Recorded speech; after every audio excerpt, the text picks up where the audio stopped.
Okay, it appears that all parties are ready to proceed.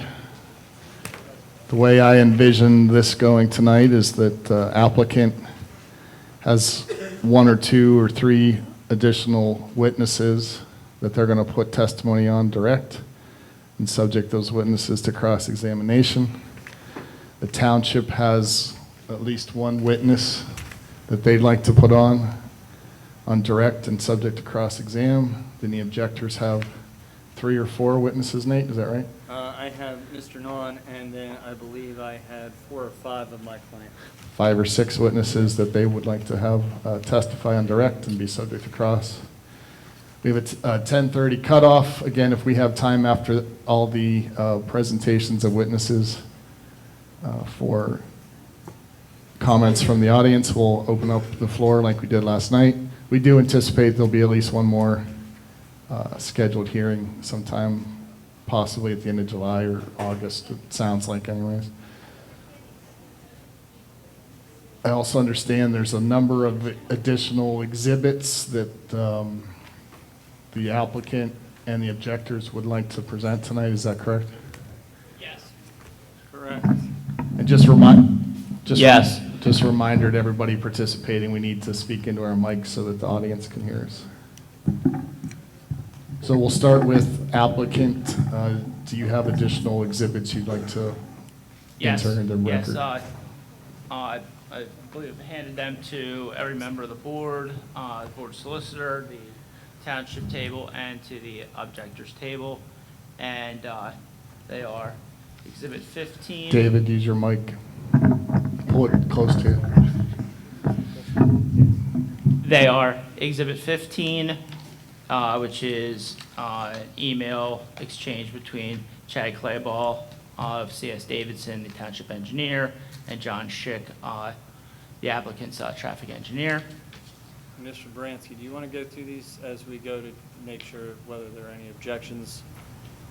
I was going to wait till I get through his whole stack. Do you want to object individually? I'm saying that there are some that I'm clearly not going to object to, so it might narrow down the ones that we'll have to deal with then. Sorry. I forgot to remind him, but you guys will remind him, that's fine. Sorry. Now it's on. Turn that one away. That's you. Holy. Hold on, our AV guys come to the rescue. Yeah.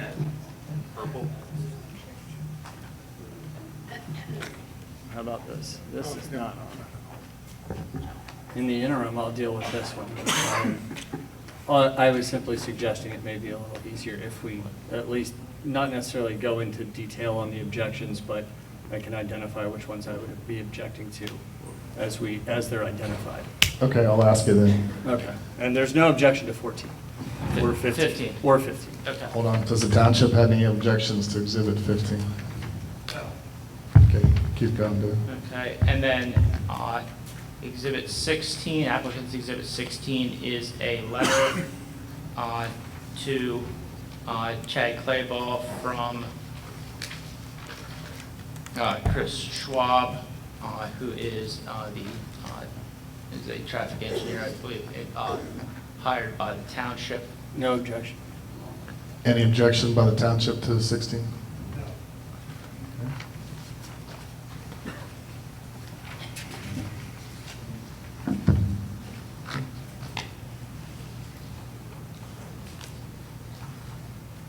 Exhibit 17 is a follow-up memorandum prepared by Ritu that I believe was delivered to the township as part of a response. And that will be, the purposes will be testified to by Mr. Schick. No objection to 17. No objection to 17 by the objectors. Any objection by the township? No. Exhibit 18, we have only one copy. That is this 3-ring binder, which is about 950-some pages, and is a revised traffic impact study. And electronic copies of this have been provided to the board, the township, and to and to the objectors. Hold And- on. Hold on. David, on Exhibit 18, how many pages is the notebook, 916 or 934? I've got two different PDF versions. That's all. Well, there are two traffic studies that were provided. One was, the first was exhibit, I think it was. No, the May 16 revised study. I've got two versions. David, we've got two versions of the version 2. One was 916 pages, one was 934. I have no idea. So the traffic study your engineer's holding on his lap, how Yes. many pages is that? There are no page numbers. Oh, it's not page numbered. Yeah, yeah. How much does it weigh? The text of the report is paginated, but all the appendices are not. Okay. Say that again, sir. The text, the body of the report is a bit paginated, however, the remainder of it, the appendices are not. What objectives, else do you need to know? Keep going. Do you want to go off the record and Just come for over a here and moment, compare yeah. that to your screen? Yes, let's do that, off the record. There. Keep going. Pick that up compared to what's on here. That's fine. What's that mean? When was this sealed? I don't know. Is that what that means?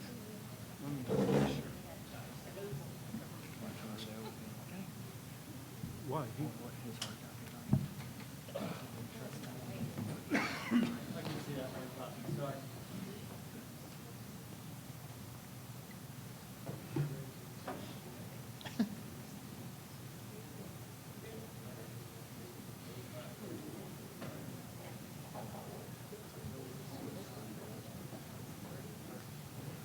So, We'll go back on the record.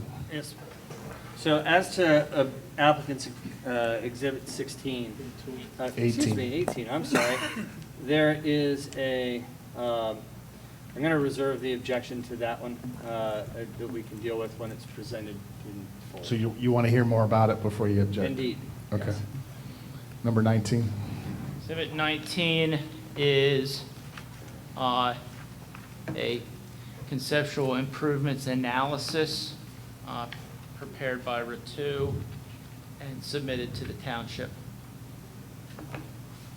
Any objections to 19? No. Any objections, Township, to 19? No. Subject to the same, actually, I will reserve the objection on that one. Sorry. Yep. All right, let me make a separate pile here, hold on. All right, keep going, David. Exhibit 20 is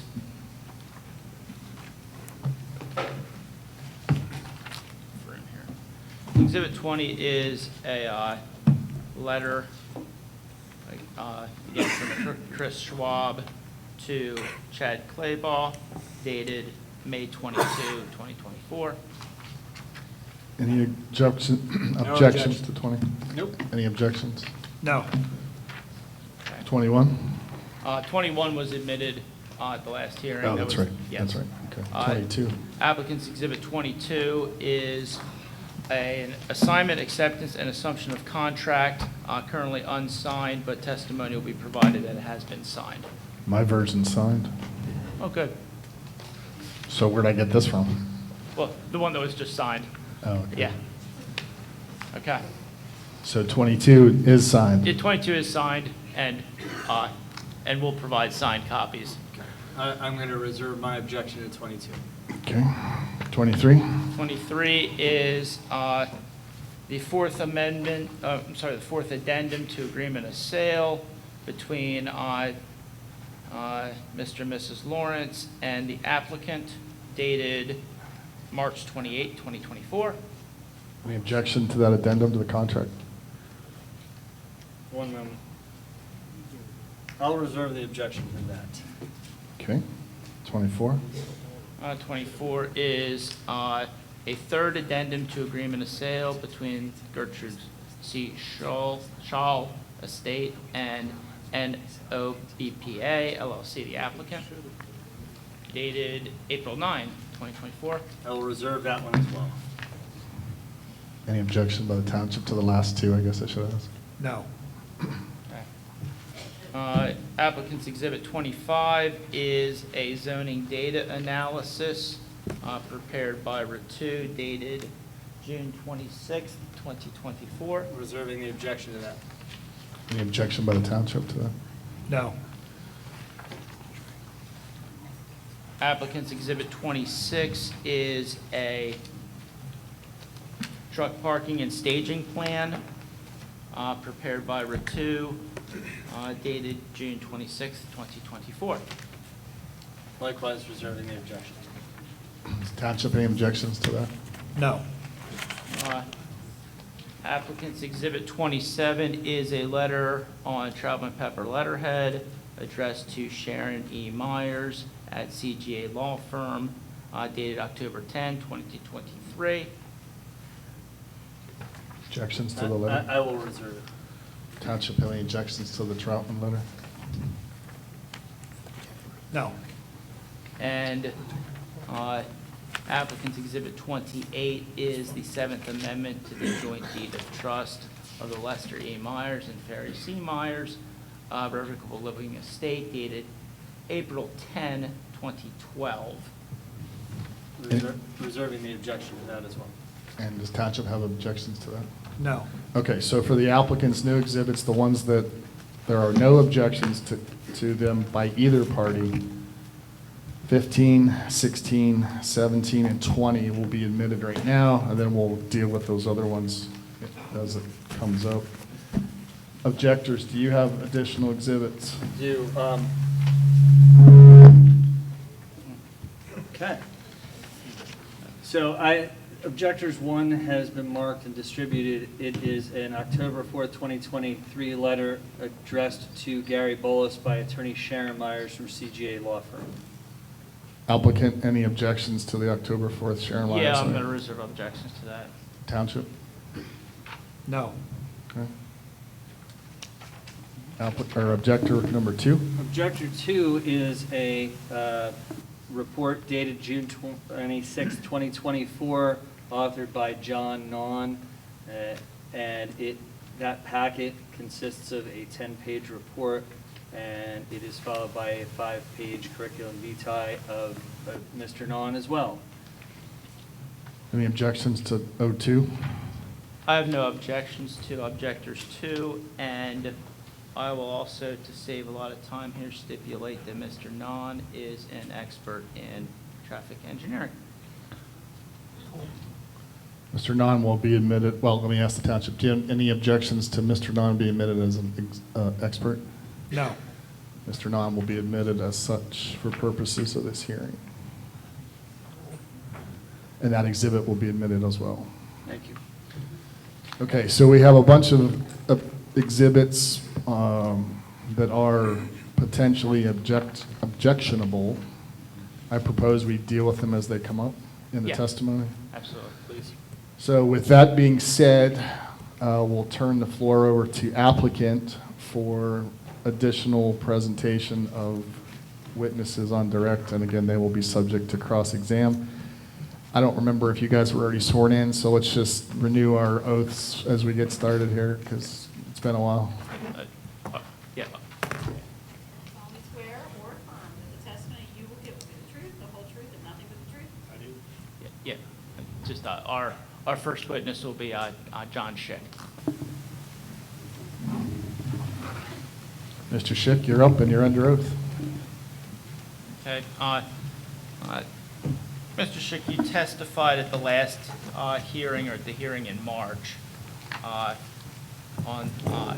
and we painstakingly went through the executive summary of the traffic impact study that was admitted into the record at that time.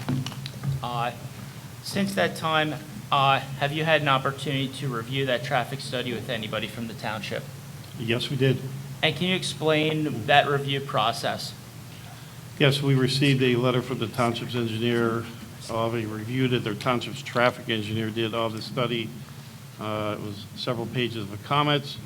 We received the comments, we addressed the comments, we generated a new report, which is the May 22, 2024 report, and resubmitted that to the township and all parties. And in the meantime, was there any interaction with PennDOT between the March hearing and today? There was none. Okay. I'm gonna get, Going forward, can we refer to that study on your desk as Exhibit 18? Exhibit 18. Thank you. Yes. okay. So I'm gonna go through a handful of the exhibits that we just identified. I'm gonna show you Exhibit 15. Can you summarize what Exhibit 15 is? Exhibit 15 is an email from Chad Claybaugh from CS Davidson dated Thursday, April 25, 2024. Basically, he introduced himself as an employee of CS Davidson and their engineer of record for Hamilton Township. And he basically presented that they had a comment, 16 comments in a letter that he was sending to us. The first 11 were technical in nature, and the remainder were a greater picture of other regional issues occurring in the area. Basically sent that to us as the formal review of the traffic study for us to review. And did you receive a subsequent letter from Mr. Claybaugh? Yes, we did. Actually, and I'm going to show you what's marked as Exhibit 16. What we received was a follow-up letter from the township's traffic consultant that was reviewing the study, Chris Schwab from TRG, and that is dated April 22, 2024. It's a letter with a response to each of his original comments, and he reviewed our response letter as well as the report and offered his comments of our responses. Could you summarize some of the comments and the nature of those comments?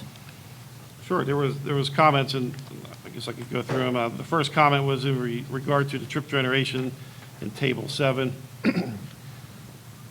There was discussion during the PennDOT scoping session of what trip generation rates to use.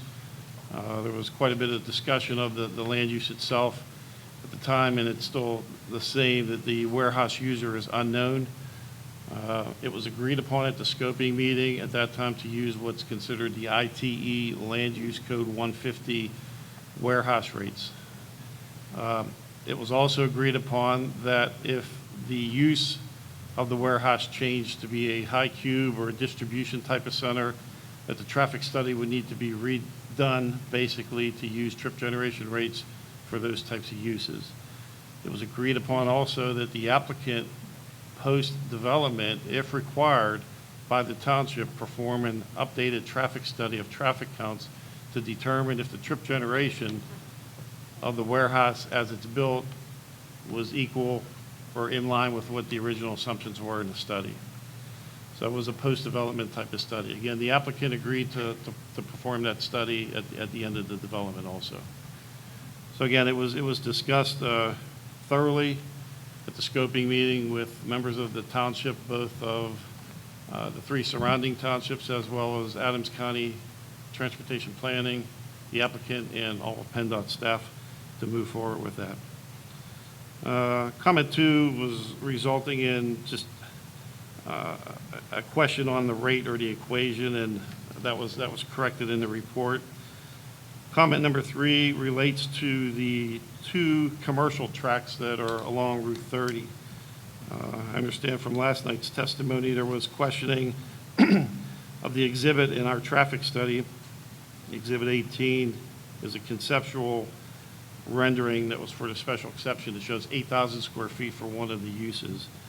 That plan was received by me back in January from our folks. It's not the Exhibit 22, I believe. Or Exhibit 21. Exhibit 21, which is the official plan. And there was a typo on there. It basically had 8,000 square feet on there. When the township's engineer reviewed that, they saw it didn't match the trip generation in the report. We got it back. I had the plan. I went forward and moved and revised the study to reflect 8,000 square feet. So based on Mr. Brinzer's testimony, that 6,000 is what the original exhibit of part of the application was. We're 2,000 feet above and beyond, so, we're more conservative. Again, these were assumptions that were made for these uses that, may change as you go through the process. But again, we're on the conservative side, so we did not underestimate traffic, so traffic is actually overestimated for the one commercial use. Overestimated because it's assumed that an 8,000 square foot restaurant generates more traffic than a 6,000 square foot. That is correct. If requested, I can present the numbers of what the difference are if need be. I can present the numbers of the difference in the trips if requested. I have them here, so. Again, most of the other comments in there, comment 4 was relating to updating tables, and there as a result of the change of the trip generation from the restaurant use. The Hanover Retail Holdings site traffic, that was an auxiliary development that we had to include in our background. There was some sheets missing from that need to be inserted into Appendix E. They were inserted. It didn't change any analysis. It's just those sheets were not in the appendix. The trip distribution, there was a figure on Figure 7. One of the numbers had a typo. It had 85% rather than 15%, but all the analyses were correct with the correct percentage. Number 7, there was an approach grade that needed to be revised. It was off a decimal off, so that was revised. The volumes at Stanley and the site access drive, we had in the graphic, it was a typo again. It was shown as 612, but actually it should be 512, so that was corrected. The analysis actually had the 512, and it was the figure in the report that had the typo. Comment number 9 was requesting that the levels of service for northbound approach of Village Drive at York Road be included because there is a separate turn lane. That was revised accordingly. The number 10, I don't know what it was, but there was something that just didn't add up in the table. But again, Figure 13 was revised and the analysis was correct. It was a tabulation error in the one figure.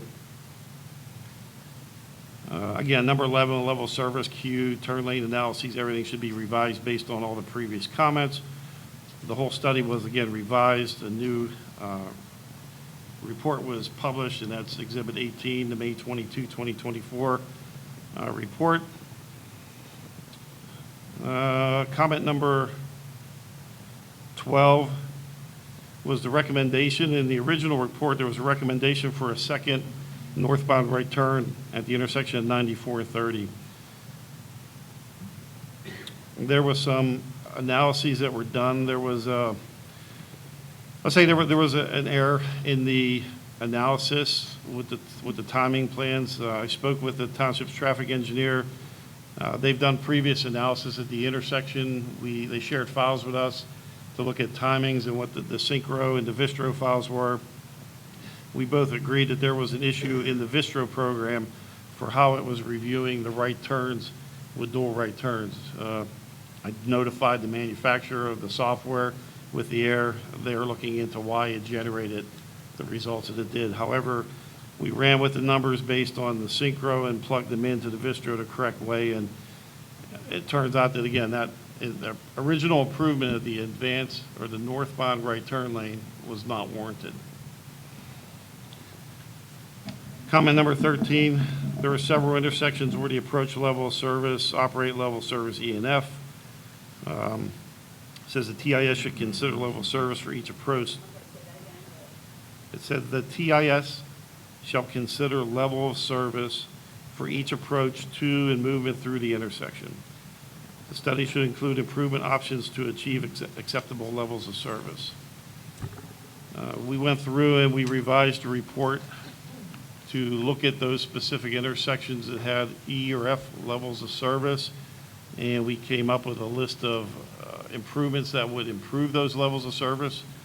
They were incorporated into the study, and again, into Exhibit 18.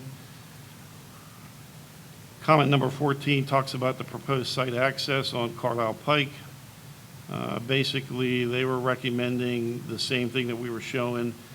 The original study that was submitted that they looked at did not have the exhibits that were presented at the first hearing where we show creating a center turn lane between Kaplan and the existing driveway down near the sheets. So that was also incorporated, those exhibits were incorporated into the study. Number 15 was more of just a general statement. Again, the Adams County Planning Commission has undertaken a corridor study to examine 94 and 30. That's being funded through PennDOT. Again, they're looking for the proposed development to accommodate any type of future widening along the frontage. Mr. Bowles has indicated that he does not have an issue of, dedicating a right-of-way that would be required depending on what the results of their study are. That was addressed as a noted. The crash data was requested a collision diagram and the look at the mid-block crashes through there. The crash analysis was not updated at this point. That will be once we get to the next step for land development or submitting the PennDOT. So we are waiting for the outcome of these meetings before we updated the crash study. Okay, just so I understand Exhibit 16. This is a letter from the township's traffic engineer to the township's regular engineer with the traffic engineer's concerns about your initial traffic study, That is correct. right? And then you somehow receive a copy of that, right? That's correct. And then you are testifying that you read the concerns expressed in the letter by the township's traffic engineer, and Exhibit 18 reflects changes to your original traffic study to address this letter. That is correct. In addition to that, Exhibit 17 is our formal comment response. It lists each of the comments, and then it lists each of the responses that I went through, but in much greater detail than I just explained for each one of those comments and what the changes were into the study. So Exhibit 17 is the formal response to the letter we received. So you go down each bullet point from the township's traffic engineer's letter and explain in Exhibit 17 how you address those. That is correct. The original comment letter was April 22, 2024, and again, had a follow-up discussion with TRG, and our response is dated May 21st, 2024, and that's Exhibit 17. I didn't mean to interrupt your flow there, David. I just want to everybody to understand what these letters represent. Excellent. And then, turning then to Exhibit 18, which is the a large volume in front of you. I just want to bring your attention, I'm not going to make you find every page that you made the changes on, but I'm going to bring your attention to, I think it's page 2. The second page with typing on there. It notes that it was prepared by you under the direction of a David Hoagland. Who is David Hoagland? Correct. The report was prepared by Ritu, the group of us. I was the main person that pulled it together. We have technicians, we have designer and engineers that worked on different components. We have sub-consultants that do the traffic count. So it's just not me doing every little single item in the study. There's other folks within the company, but I'm the main person that pulls it together, and I say I'm the preparer of it. Dave Hoagland he's our team lead for our group of transportation. He's the one that oversees my work directly. We also have another PE that's also experienced in traffic engineering, Sue Phillips, who also is on we call our QA, QC process that reviews the study. So we have multiple PEs that review the report as it goes through the process. And I note that Mr. Hoagland's seal is on both Exhibit 18 as it was on Exhibit 10, which was the initial traffic impact study that was provided to this board. What does an engineer's seal on a document mean? Means that he's certified that the information in there is correct and done based on what the prevailing engineering standards are for the document that's being prepared.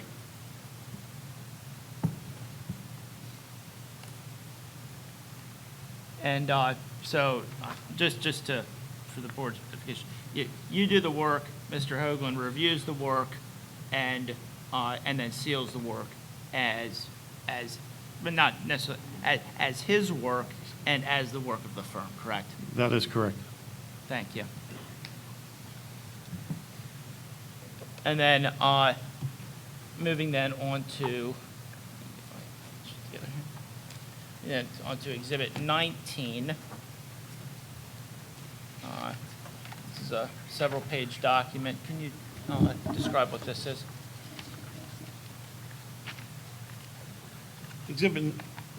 Exhibit 19 was done at the request of the Township's engineer regarding the Route 30 and Route 94 corridor. Again, everyone acknowledged at the PennDOT meeting, both Townships, County, and PennDOT, as well as us, of the existing issues of traffic in the village of Cross Keys.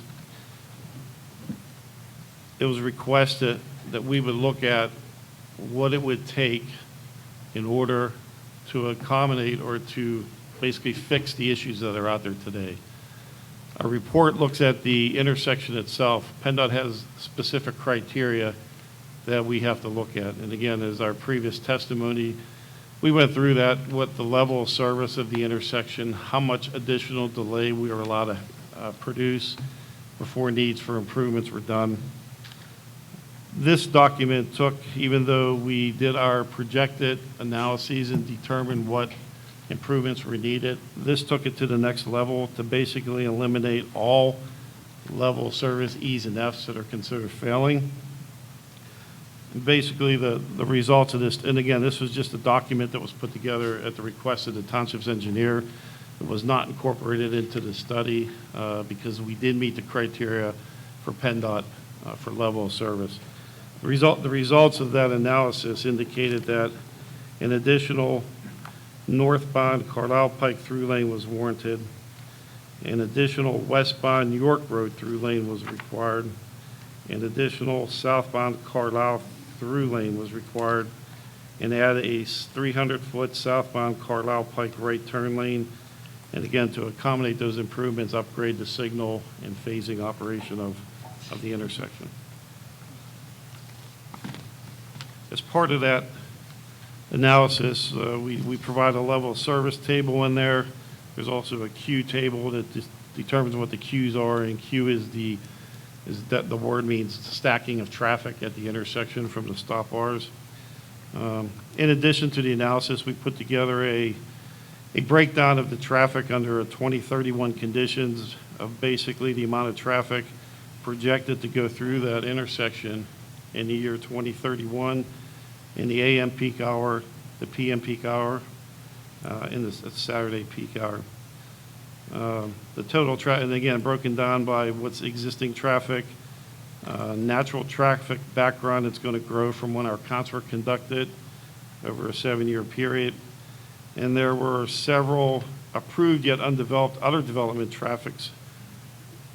projects in the area that would be contributing traffic to the intersection also. And then what the traffic from the proposed New Oxford warehouse project would add to the intersection. And just summarizing quickly through each scenario, under the AM peak, the existing, let me go back, the total traffic projected for 2031 would be 2,556 vehicles going, 2,556 vehicles going through the intersection during that peak hour from all 4 directions. So that's the total traffic that would go through that during the peak hour in the AM. And that's made up of existing traffic, which is approximately 77% is existing traffic now. Background growth traffic would be 3%. Approved yet undeveloped traffic from other developments in the area is 13%. And the warehouse project itself would be 7%. Likewise, in the PM peak, again, you're looking at 3,044 total vehicles. 80% of that traffic is existing traffic. 3% would be background traffic. 11%, again, is the other developments in the area that are approved, adding traffic to the intersection, and 6% for the proposed site. Finally, on a Saturday, again, you're looking at a total of 2,620 vehicles. 80% of that traffic is existing traffic. Again, 3% is background traffic. traffic, 13% is other developments, and 4% would be the site traffic.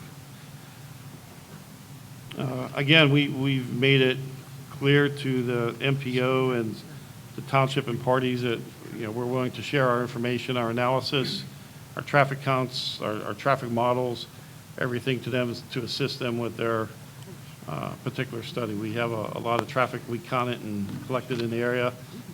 Again, we'd be willing to share to help save them the cost of doing data collection. So again, that included all the analysis and printouts for those improvements. And then going to applicant's Exhibit 20, can you identify what this is as well?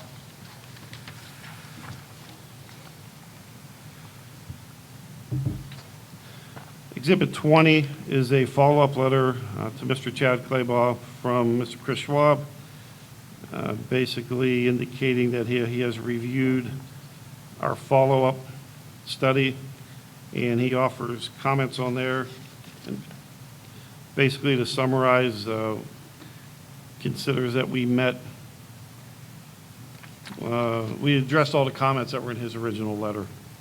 Again, the crash analysis was not completed, but that will be completed in the future as the project would move forward.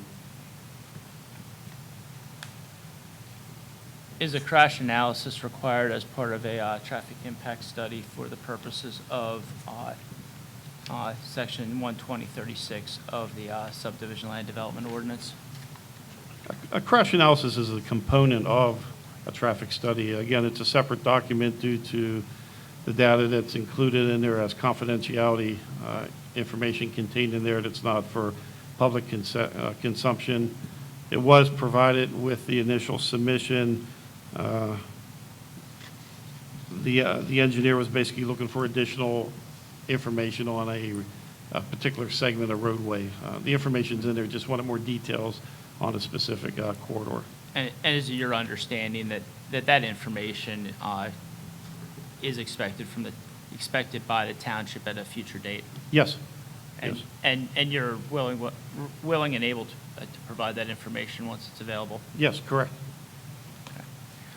At the March hearing, you testified as to Exhibit 11, which was a depiction of a number of traffic improvements. Are the same improvements still recommended under the traffic impact study, which is now Exhibit 18? No, there was a change. The exhibits that show the improvements at the entrances, both on 30 as well as 94, remain the same. There was an exhibit that showed the proposed northbound right turn lane adjacent to the Turkey Hill. Again, that improvement was no longer proposed as part of the project, so that is no longer included in the text of the report, nor is that exhibit still applicable. And why was that improvement removed? Again, there was an issue with the modeling software of how it handles and models dual right turn movements with an overlap. Again, we reached back to the manufacturer, the people that write the code for the software to get something resolved, but we weren't able to get it resolved in time.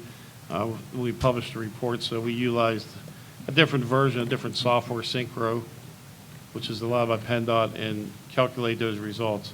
Again, that was some of the follow-up discussions I had with Chris Schwab from the Township, just to discuss these results, because they have done studies and have looked at that intersection on a couple projects. So they were just as intimate with the intersection too, and we discussed what was going on, and we realized that there was some sort of issue with the software, the coding or something. So we were able to go back and modify it with another software. And are there any other material changes to the traffic plans or circulation as a result of, that you have not already discussed as a result of Exhibit 18? No, the distributions, again, the trip generation was actually increased because of the change from 6,000 to 8,000 square feet. But other than that, it was basically the same. It was dotting i's and crossing t's from Mr. Schwab's review. And at the March hearing, you were recognized by this board as an expert in traffic engineering. Objection. The record clearly reflects he was admitted as an expert in traffic, not in traffic engineering.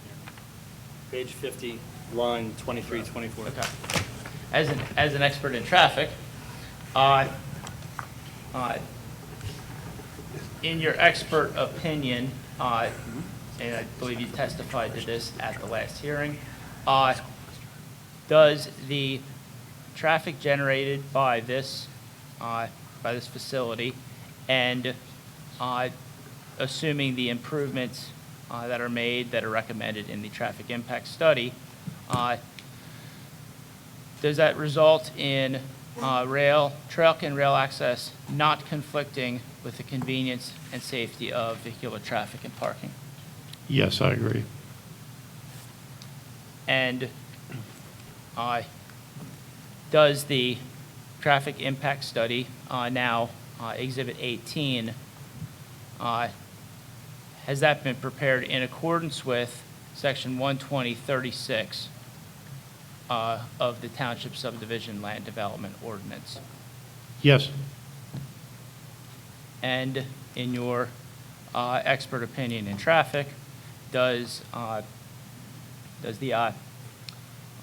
will this development adversely affect the health, safety, and welfare of the community in a way greater than any other warehouse development at this site? No.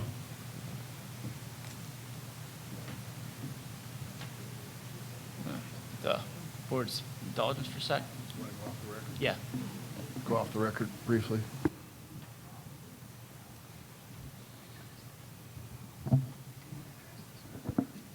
Back on the record. Yep. I have no further questions for Mr. Strick at this time. Cross-exam by the township.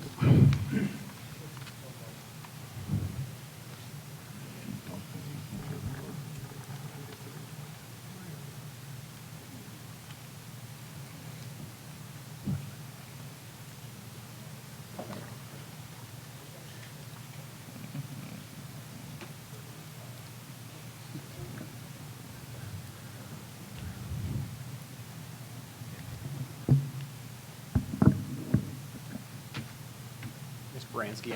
I'm Chad Clayball. I'm the township's municipal engineer. Should I swear myself in? I don't know that I've Are you provided gonna- testimony up till now. Are you going to cross-examine the witness, or are you going to testify?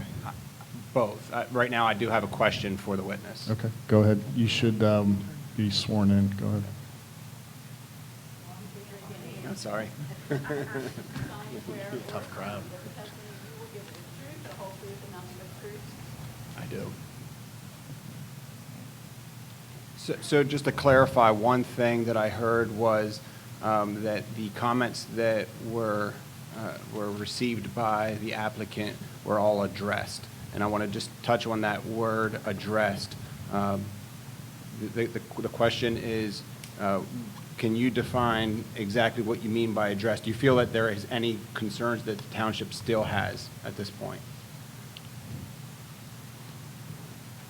Do you think you've addressed, in the way you understand the word addressed, the township's concerns? Yes, I believe we received the comments, again, addressed. There was technical items that needed addressed within the analysis and the report that were completed. There was some general discussion of larger, bigger issues, mainly at the intersection of 30 and 94.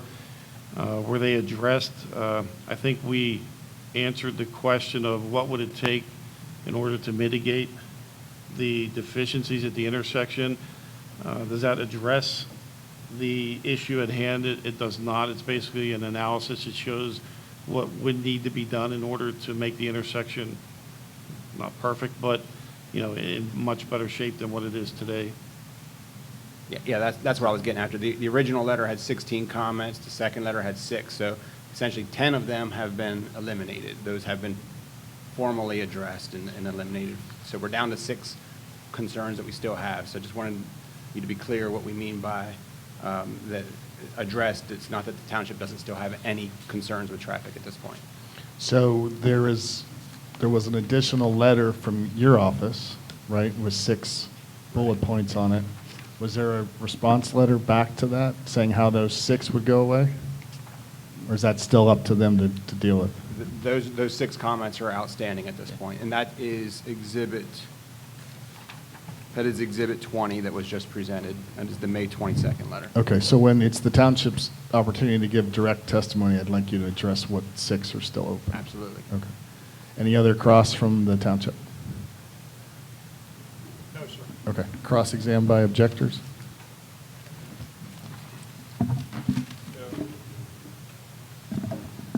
Let's hope this thing doesn't give me feedback. But if I could have a moment before I begin.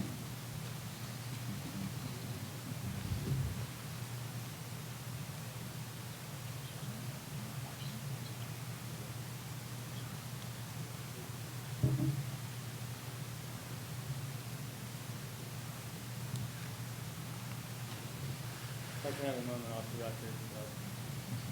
We'll go off the record briefly.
Mr. Wolf, you ready?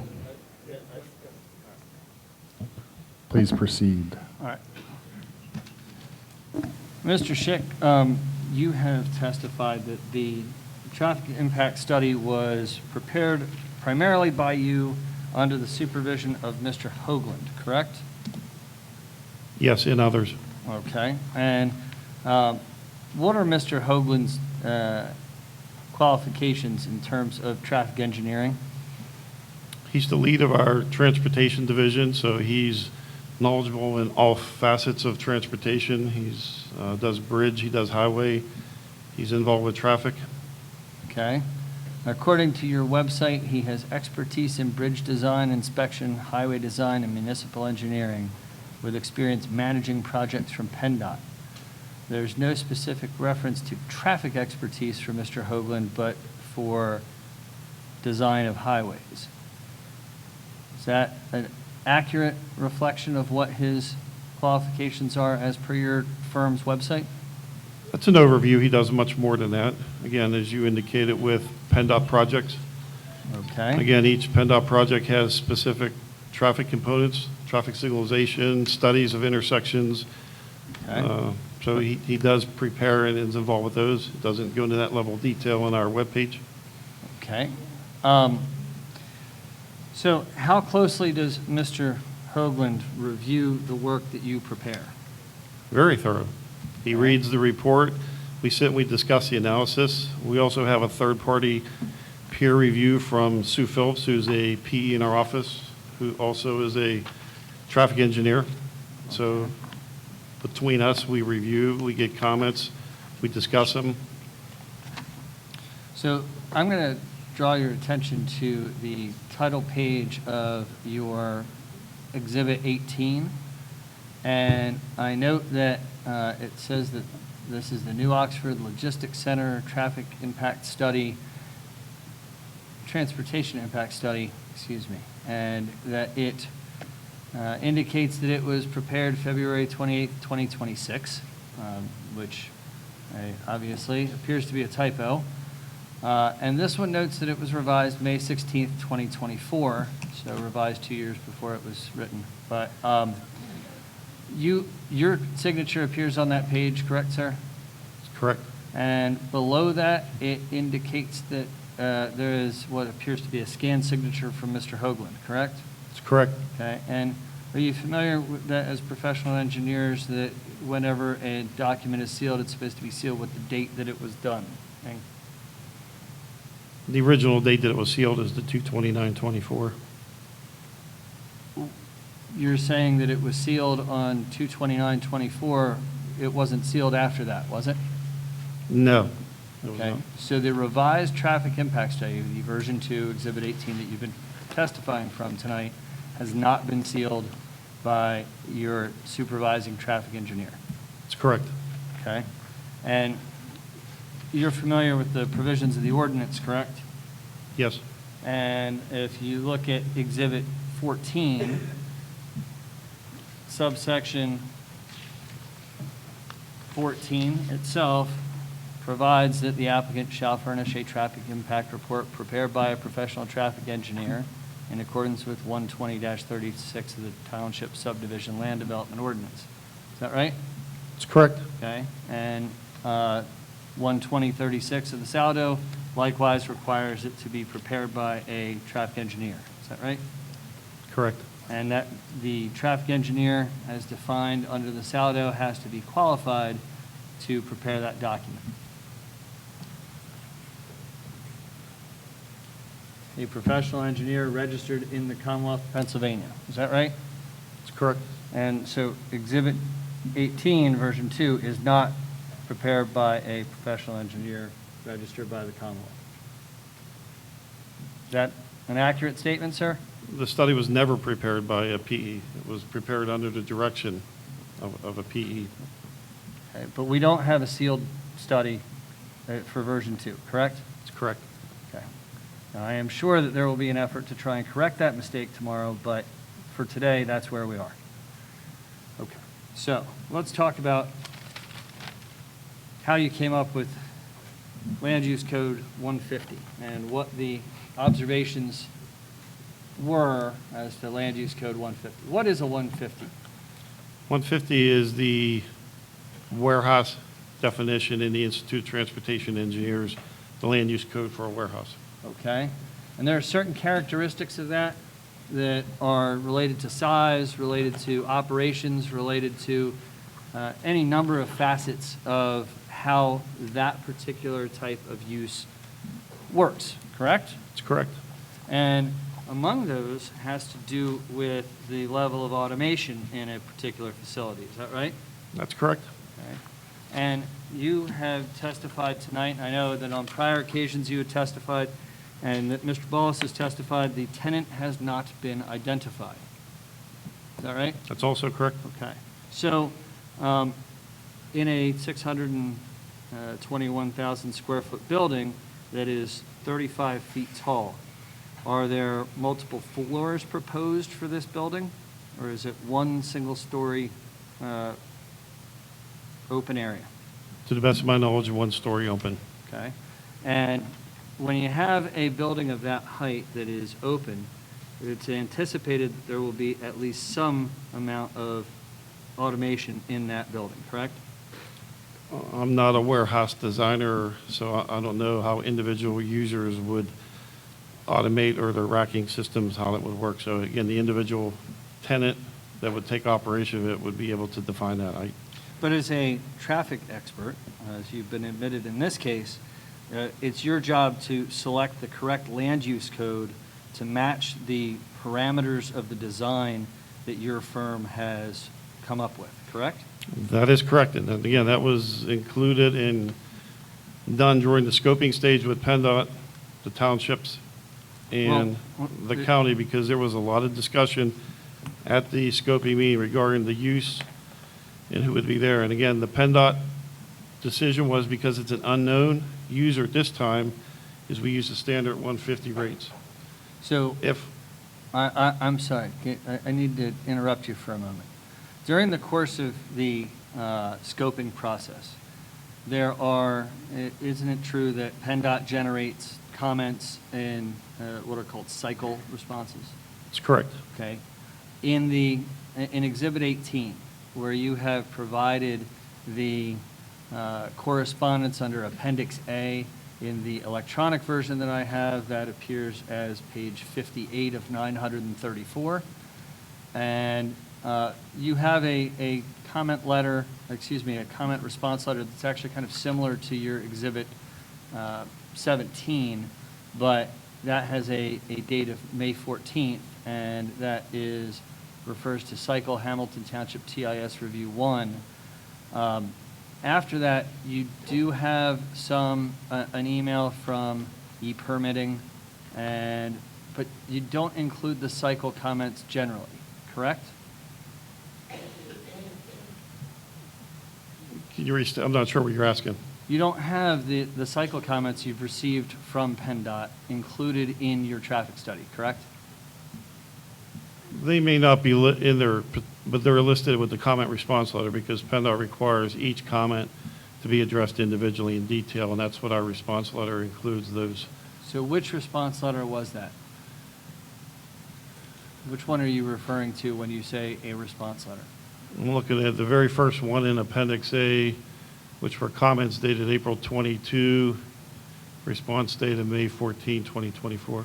So that letter that you're responding to, though, is the Hamilton Township Traffic Engineer's Oh. letter, not PennDOT, correct? Hang on, let me just rotate this around. Sure.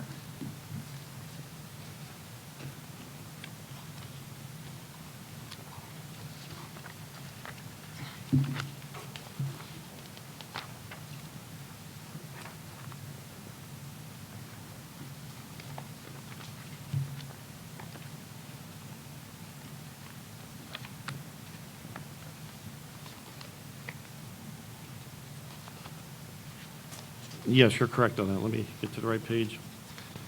Just so I'm prepared, are we going through all 900 and some pages? Nope. Thank you. Just the high notes, Okay. So 800 pages. give or take. I'd have to root through Appendix A to find it, but ultimately, at the end of the day, we received a scope approval from PennDOT indicating that our scope submitted was acceptable and we could proceed with the study.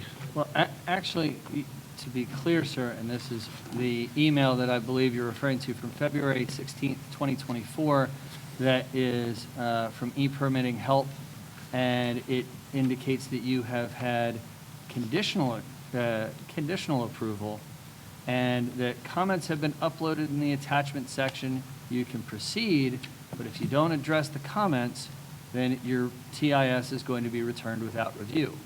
That was from the original TIS. The second version has not been submitted whatsoever, correct? The TIS has never been submitted to PennDOT. Okay. So, when you say that the scope has been conditionally approved, it is just that, with conditions, and it indicates that there are comments that were uploaded in the attachment section. Did you provide those comments as part of the documentation supporting your TIS to the township?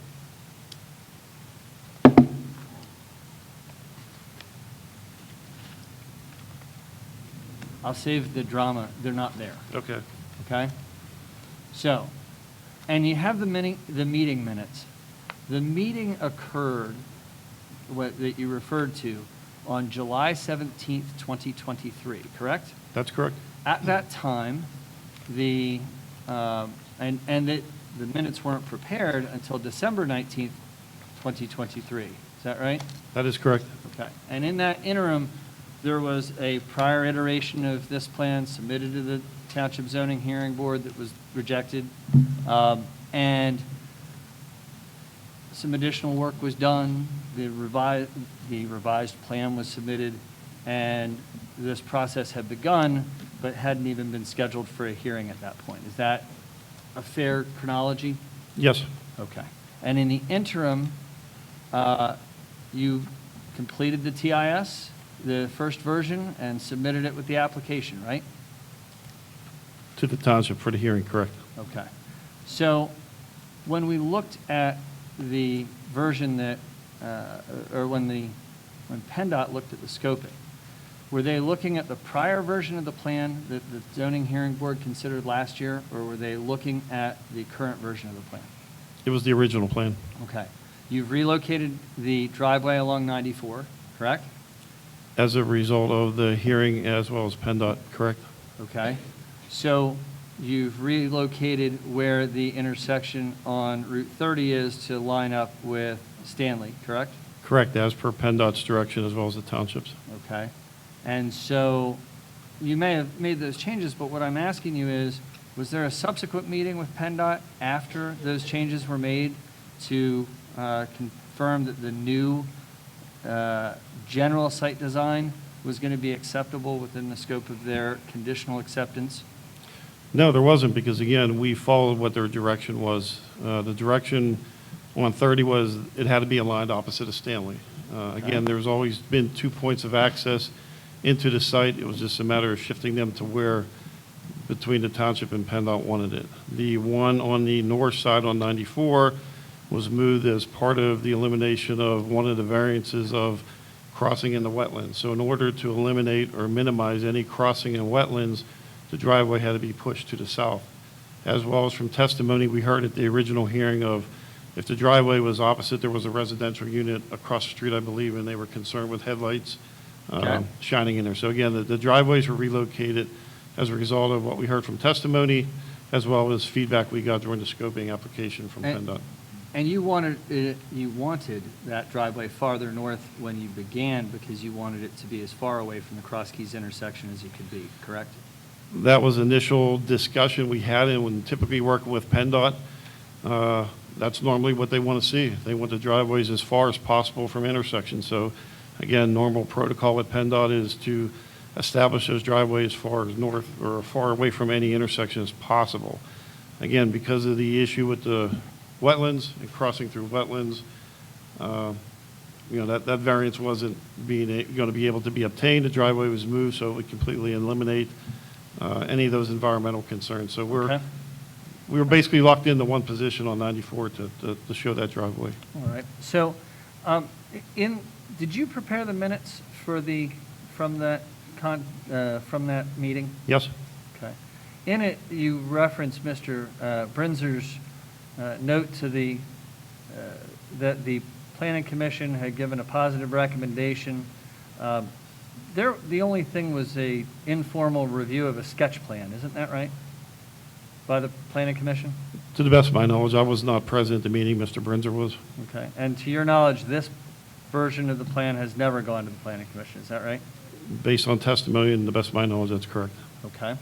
So the question that we kind of started with is, we're talking about this use, and you said that there was an awful lot of discussion about the use being the 150, but there was enough skepticism about using 150 that they wanted the post-construction counts done to make sure that what was anticipated is what was approved and constructed and operating. Is that right? And that's normal standard operating procedure with PennDOT District 8 anymore with warehouses. I have several projects, and again, they are actually in a current study of evaluating warehouses that have been built and coming up with trip generation rates to compare them. Mm-hmm. That study is underway. But again, that's been the direction we've been given by PennDOT. If we don't know who the user is up front, it would be a condition on the final permit that post-development, a traffic study be done to count, to compare to what the original projections were. And that sort of tracks with what happened with the ordinance here, where they've changed how they define and regulate warehouses from the last iteration to now. They've added some additional requirements. There's been a historical change in what we refer to as a warehouse, isn't there? You're correct. Okay, and in somewhat, maybe 100 years ago, you'd construct a warehouse, it would be 30,000 square feet, would be enormous, and it would be used to just store goods, correct?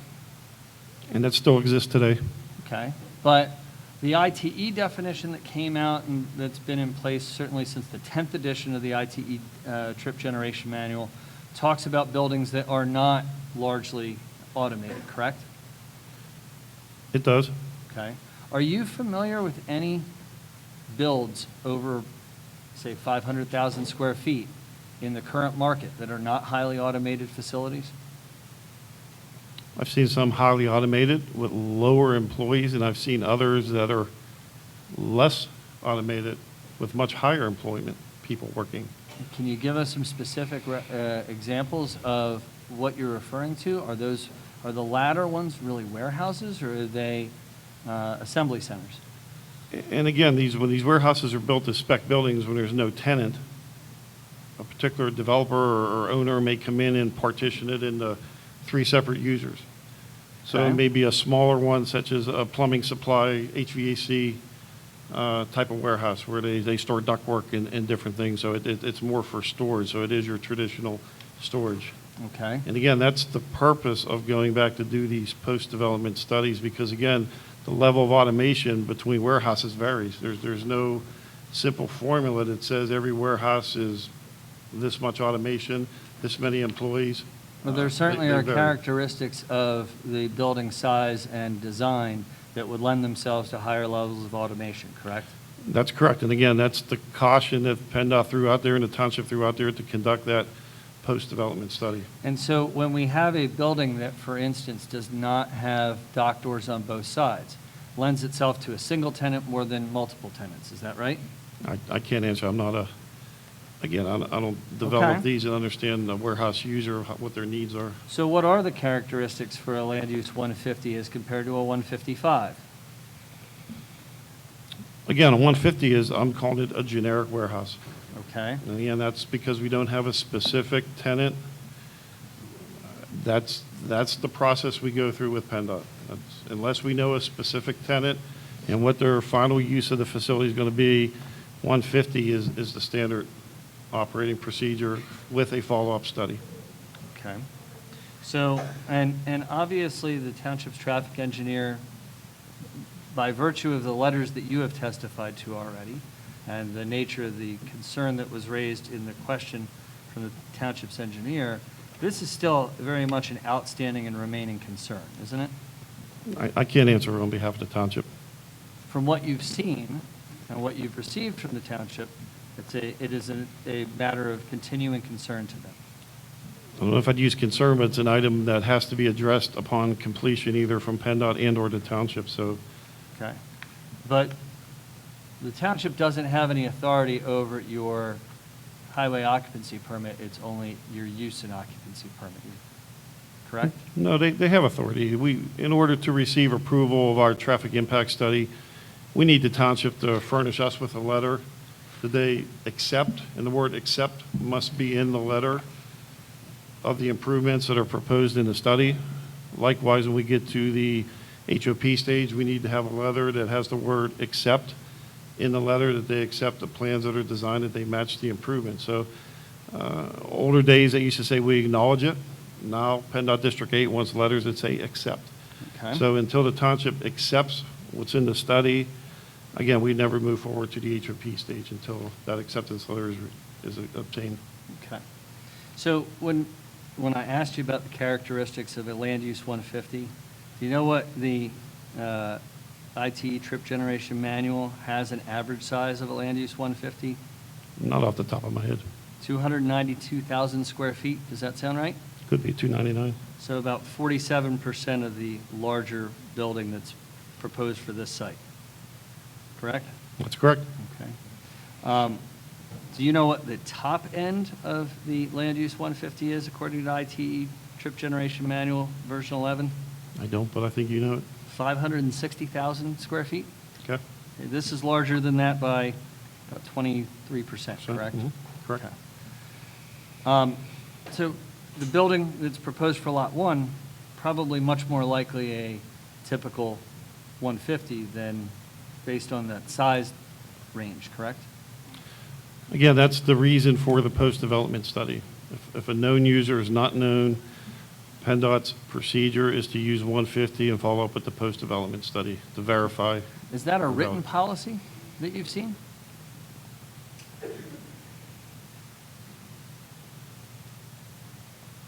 I wouldn't say a formal as a strike-off letter from PennDOT or anything like that, but it's, again, it's not in a strike-off letter, which is PennDOT's formal way of issuing formal notices. Can I ask a question? Is there a code that's like super warehouse or large warehouse, or, I mean, is 150? I'm getting there. Okay. That's where he's going. Yes, going. please, get there. All right. So a Land Use Code 155 is a fulfillment center, high cube warehouse, correct? Correct. And that came out first defined in the 11th edition of the ITE manual. Is That's that correct. right? And the process by which that definition and that set of characteristics for that land use code came to be was through a study that the Institute for Traffic Engineers did, looking at these buildings that had developed over time and had new characteristics and new trip generations. And that's all they were looking at, was what kind of trip generation did they have and what were the characteristics associated with it, right? And also 150 was updated from studies also. So when the 11th edition came out, all the data for warehouses was updated. Right, and so there were certain buildings that may have fallen under 150 before, or that were at the high end of the activity level for 150 that were now moved to 155, based on whether they more closely tracked those characteristics. Is that a fair statement? Correct. And again, you you indicated a fulfillment center, and again, that's a completely different type of warehouse operation than an unknown warehouse at this time. So again, I keep going back to the same, when it was at the scoping meeting, and this was discussed, and we go through trip generation, and when we meet with PennDOT, access and trip generation are the two items we spend at least 45 minutes out of the 1 hour to discuss. Well, I'm gonna jump to what I would guess is Mr. Baranski's next question. What's the big difference? The amount of traffic it generates. Okay, and so, in fact, there are quite a bit of differences in terms of how much would be generated by, for instance, and the 155 code has different characteristics underneath that. It's sort or non-sort facilities, correct? That is correct. So, for instance, like an Amazon fulfillment center that is the end user where you end up having the delivery vans coming out of it, that's the sort facility, right? Yes, that's correct. And so, based on the average weekday, where this might generate 1,200 trips, that might generate 4,600 trips. Is that right? It's possible based on the calculations, yes. And the non-sort could be 1,300, even more, just based on the data that we have from your study. Is that a fair statement? That is correct. Okay. So it can mean a lot, and so many assumptions flow from that choice of land use code. Is that a fair statement? Very fair. Okay. And again, that's the purpose of PennDOT, as well as the Township, requiring a post-development study to validate the original assumptions that were made in the report and determine if the improvements are still applicable. So if you had 4,600 trips because it ended up being a 155 sort facility as opposed to 1,200 trips, what would you safely say that the recommended improvements, the levels of service, the queuing analysis, everything else that's in your study now would basically be understated dramatically? I don't think I can answer that without running the numbers to see the analysis. I mean, there's a, 1,200 versus 4,600? Well, It's at least a threefold. again, you're talking ADT. When improvements are designed for roadways, they're based on the peak hour. Those fulfillment centers run 24/7. So again, their trips are distributed over that 24-hour period. When we study traffic and we look at improvements, we look at the peak hours. We look Okay. at the peak hour that it generates. It's not generating 4,600 cars in the morning peak or the afternoon peak. It's over a 24-hour period. So you'd have to look at the individual peaks and make that determination.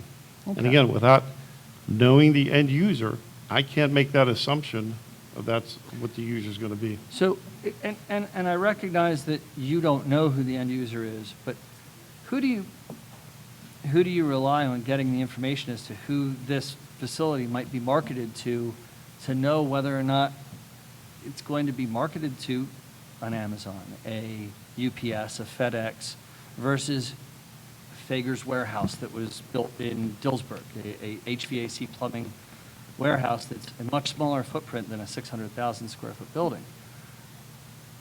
Who do you get that information from? The client, right? We get it from the client, correct? Okay. So, and your client was with you at the scoping meeting, correct? That's correct. So a lot of this is driven by the decisions that the client makes. Is that fair? The initial decisions, yes. Okay.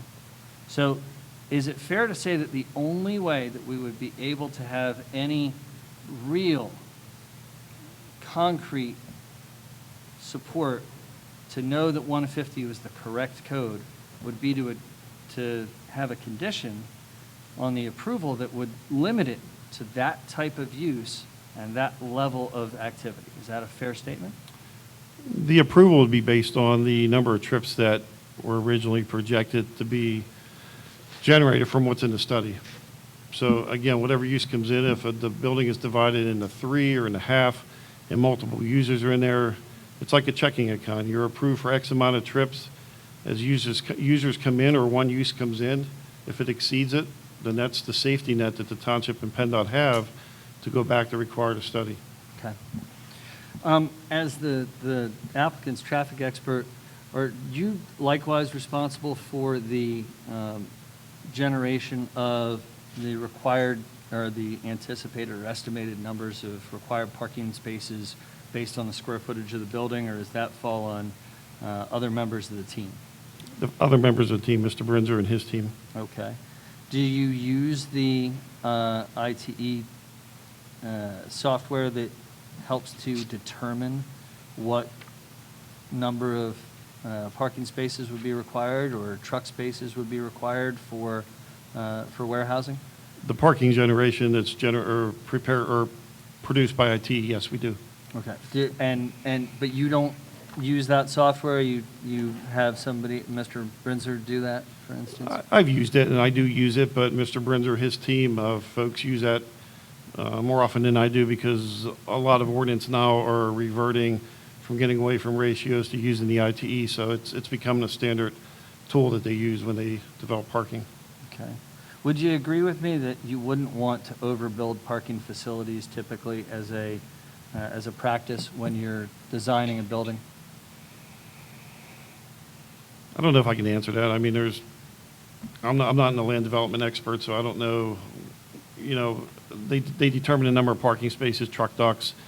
There's not really a correlation to the peak hour traffic, so, you know, if it's overestimated, underestimated, I can't answer that one. So unless I'm mistaken, it is derived, for instance, the number of employees is typically derived based on a square footage formula and the land use code, right?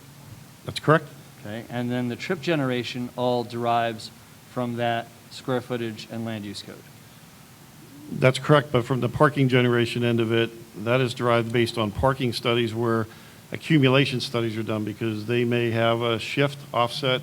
So depending as cars come in for employees or the vans, throughout the day, accumulation studies are done to determine when the peak parking needs are of a facility. So those peak parking facilities, say for an Amazon, their shifts are later in the day. They leave at 9 o'clock in the morning. Trucks are, you know, there's different times and they don't coincide with the peak hour of all traffic. So they may have a higher demand for traffic that generates a different parking rate than what the trip generation would be for a particular peak hour. So there's some correlation, but it's not a one-to-one ratio of parking to traffic. Okay. But the ITE has attempted to use some evidence-based practices to say this is what's appropriate or necessary for a building of this size, and it relies on the same land use codes that the trip generation does as well. Yes, you are correct. Okay, so if I have a 150 use, it has a certain number of trips that are anticipated to be generated, certain number of parking spaces anticipated to be required. Is that That's right? a fair statement, yes. If I pick 155, sort versus non-sort, I'm going to get different numbers for both trip generation and for parking. Correct. Okay. So,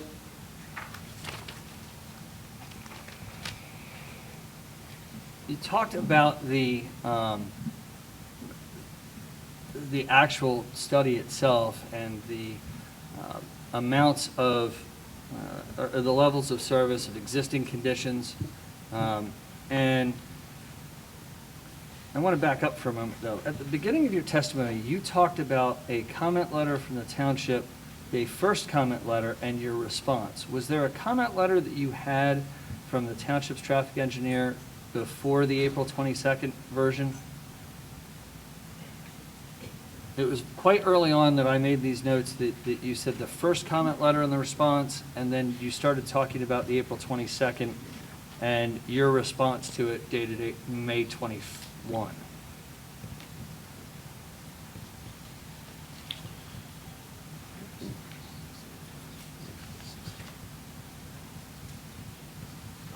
We received the comments directly from Mr. Claybaugh, and it was an attachment of the TRG letter, and that was dated Thursday, April 25th, 2024.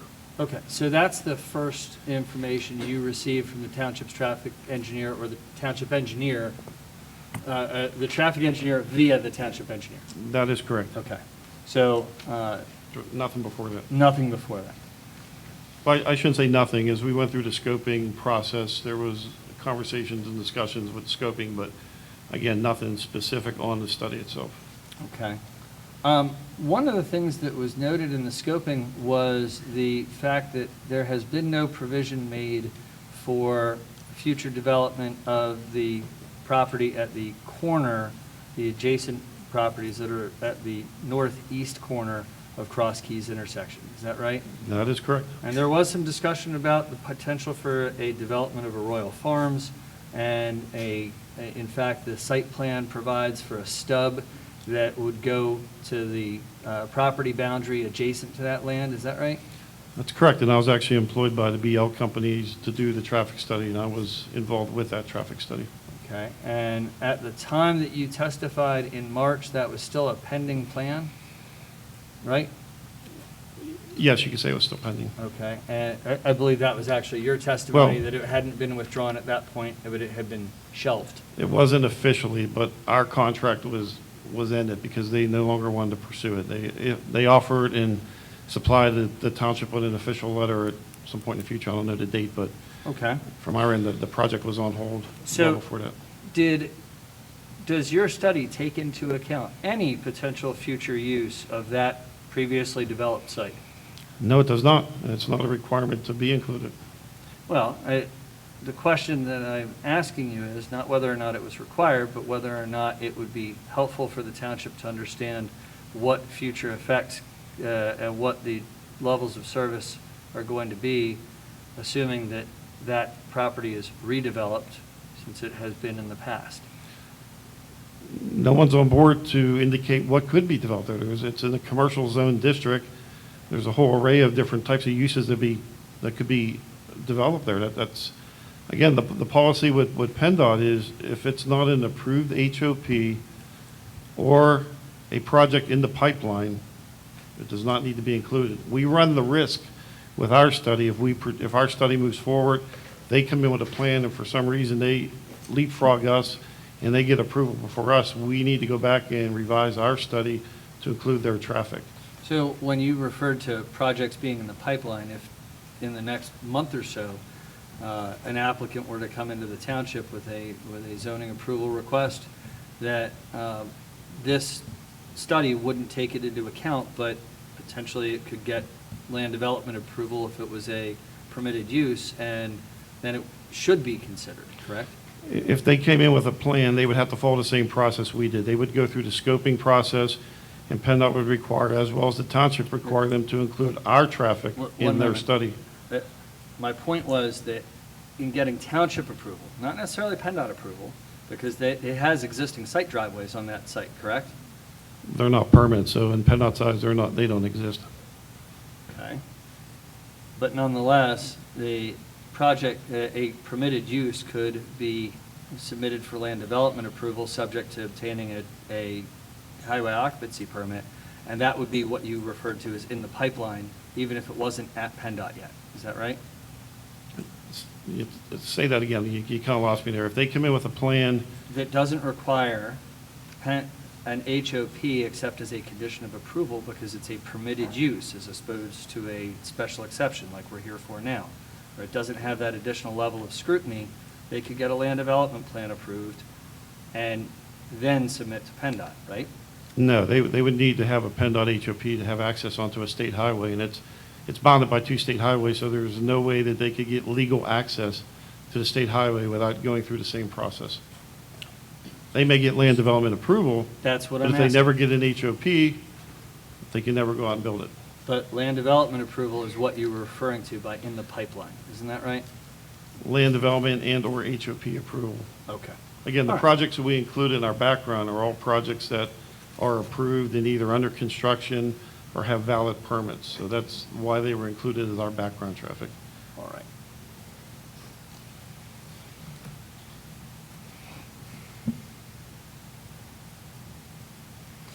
So when you looked at when you did your traffic counts, what time of year were they done? Middle of January 2024. Okay. Are there seasonal adjustments that you make with regard to traffic counts? There are. Okay, and were those adjustments made? There was none because in the PennDOT factoring manual, those numbers would reduce. We had previous counts from the Royal Farms development that we compared with. We also had traffic count data furnished from the township on the other developments, and the traffic volumes were consistent over a 2-3 year window of what's out there. Were they all conducted at the same time of year? No, they varied. I don't know the specific dates, but they were not all at the same time, but. Okay. You talked about a proposed right turn lane from northbound 94 onto eastbound 34, or excuse me, eastbound 30, that was eliminated as part of the revised TIS, right? That is correct. And part of the reason for it's being removed was actually the inability to have that work with the existing right in and right out at the Turkey Hill. Isn't that true? No, that's not correct. It was due to the fact of the Vistro traffic modeling software we were using. There was an issue with the modeling of a dual right turn under an overlap condition. It wasn't reporting the correct levels of servicing queues. We ran the numbers and compared with information provided by the township using another traffic model, Synchro, which again validated that there was not a need for that turn lane. The 175 foot, just to give you an idea, the genesis of that was basically, that was the amount of distance between that and the Turkey Hill driveway and what the northbound queue would have been that people could still technically work their way to the right turn lane. So again, it was trying to provide dual right turns to mitigate that traffic. But at the end of the day, that analysis was wrong because the program gave the wrong results for it. So it's kind of a moot point. Okay. Your 2031 proposed improvements, or your 2031 horizon includes an additional through lane for both 94 and 30. Isn't that right? No, that's not part of our proposed improvements. I That was, didn't say that it was. I said Oh. your 2031 horizon numbers that are showing with additional improvements having been done by someone else. Isn't that right? that analysis was done at the request of the township to determine what level of improvements would be needed to mitigate all unsatisfactory levels of service Okay, because without them, there are currently unsatisfactory levels of service. on certain movements. That's correct. Okay, let's go through those. Can you tell us where those unsatisfactory level of movements are?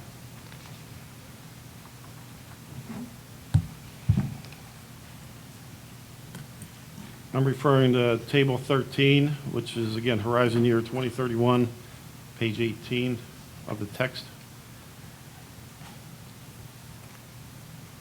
And I assume you're basically talking about the intersection of York Road and 30? Wherever you want to start. I'll start that one since that's at the top. I believe York Road is 30, but you I'm mean sorry. Carlisle Pike and 30. 30 and 94, I'm sorry. Is All right. the chart that we have on Exhibit 19 the same? There's a 2031 level of service with all the E's and F's on it? Because we don't have that book to look at up here. Can we look at 19? What exhibit was that again? 19. No, that's not 19.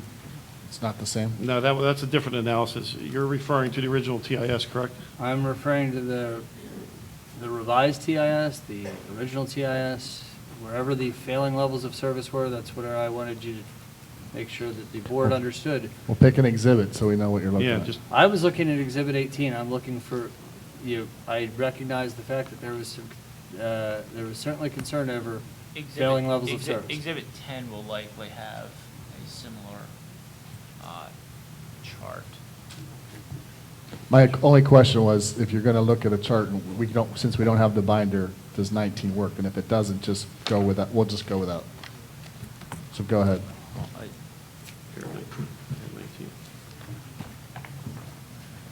This is exhibit 10. But at some point, I do want to know what the chart in 19 with all the E's and F's represents. So.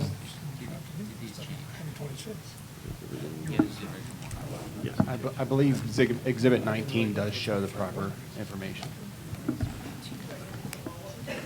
I believe Exhibit 19 does show the proper information. it does, and we can refer to it because Exhibit 19 has a table in the first sheet. It's identified as 2031 level of service summary. And if you go across the columns, you'll see there's an AM peak, a PM. Wait, let's make sure that Mr. Okay. Wolf has 19 in front I of him. have 19 in front of me, and you're on page 2 of that, is that right? That's basically the first page. There's a cover sheet from, Right. it looks Okay. like this. Yep. Okay. Okay, we all have it. Let's roll. So across the top, it lists the AM peak, the PM peak, and the Saturday midday peak. It lists the design year. Again, we're looking at 2031 as our horizon year. Then subsequent columns underneath there, there's an existing column, which is the existing operating conditions today. There's a base condition, which is the 2031 no-build condition, which includes background growth traffic and the 4 other pipeline developments that were identified in the study. So which That- row are you starting with, sir? Well, I'm still going through the columns. And then the column Sorry. next to it to the right is the projected. The projected is the base, and we add the site-generated traffic from the proposed project. The column to the right has projected, has a superscript of 1, and says the 1 is with improvements. That is the improvements listed below that table it would take in order to mitigate those failing levels of service. Okay, so basically what you're saying is, those improvements were an additional northbound Carlisle Pike through lane. Mhm. So an additional lane going north through the intersection at Cross Keys on 94.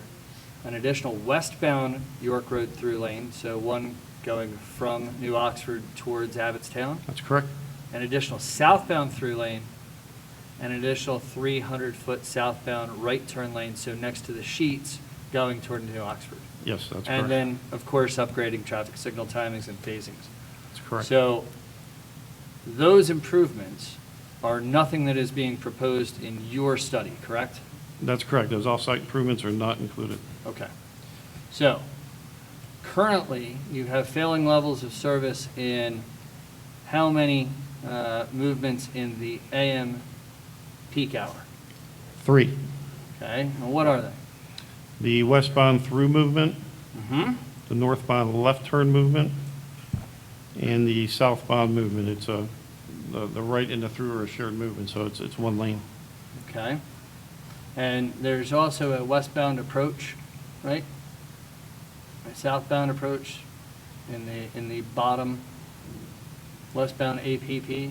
Those are the approach levels of service. The ones up above are the individual movements. So Okay, so those are aggregated and are combined to have the westbound approach is failing and the southbound approach is failing. that is correct because And- there's, And northbound is a D. that is correct. Okay, and so the intersection right now during the AM peak is an E, which is considered failing under PennDOT standards, is that right? It's considered unsatisfactory in an urban condition. Okay, so it gets worse without the, in 2031, without the improvements? That's correct. With natural background traffic and the 4 previously approved projects that are under construction. And it gets even worse if the project is approved, right? It adds 3.5 seconds of delay, correct? 3.5 seconds of delay is a measure of time to get through a signalized intersection, is that right? That's correct. Okay. Is that a measure of convenience? Sure. Okay. So there would be an added inconvenience from adding the site traffic to the existing condition. Is that right? That's correct. Okay. So, what, if any, improvements is the applicant proposing to address or ameliorate the exacerbation of the already bad condition? Based on the PennDOT standard, we're allotted a 10-second increase in delay of overall delay of the intersection from the undeveloped to the projected conditions. As indicated, the undeveloped base conditions, pre-development, would be a level service F at 94 seconds. Adding the site traffic, it adds 3.5 seconds, so we're below the 10-second threshold. Therefore, PennDOT doesn't require an improvement to the intersection because we're below that 10-second threshold. So PennDOT only, it concerns itself with the overall delay at the entire intersection before improvements, or on a specific approach, or it doesn't break it down that much? Not necessarily. They may Okay. look at particular movements or approaches through the So if review. you have the westbound approach, so that would be passing the site driveway that would intersect where Stanley Drive is, that level of service would go from 85, or that delay would go from 85 seconds to 98.1, or an increase of 13.1, isn't that right? Say that again? The westbound approach, fourth line from the bottom of that chart, says that the existing level of service is 80.2. You project in 2031 a base to increase up to 85, so only 4.8 seconds difference in 5 years. But if you add your site traffic, you're adding an additional 13.1 seconds. Isn't that right? That's at the intersection. You said at the intersection of Stanley and site I'm access? saying the westbound approach, which would be that direction near your site driveway. That is correct. Okay. No, that's not near our site driveway. Our site driveway is at Stanley.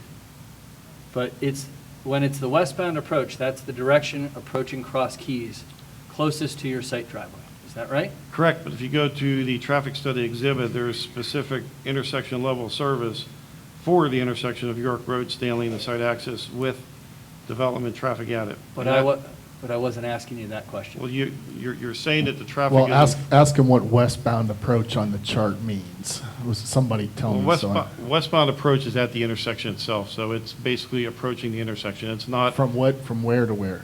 it's at the intersection, so at the stop bar. So if traffic I'm that's coming- approaching, if you're coming west, correct, but it's not the level of service at the site access intersection. Okay.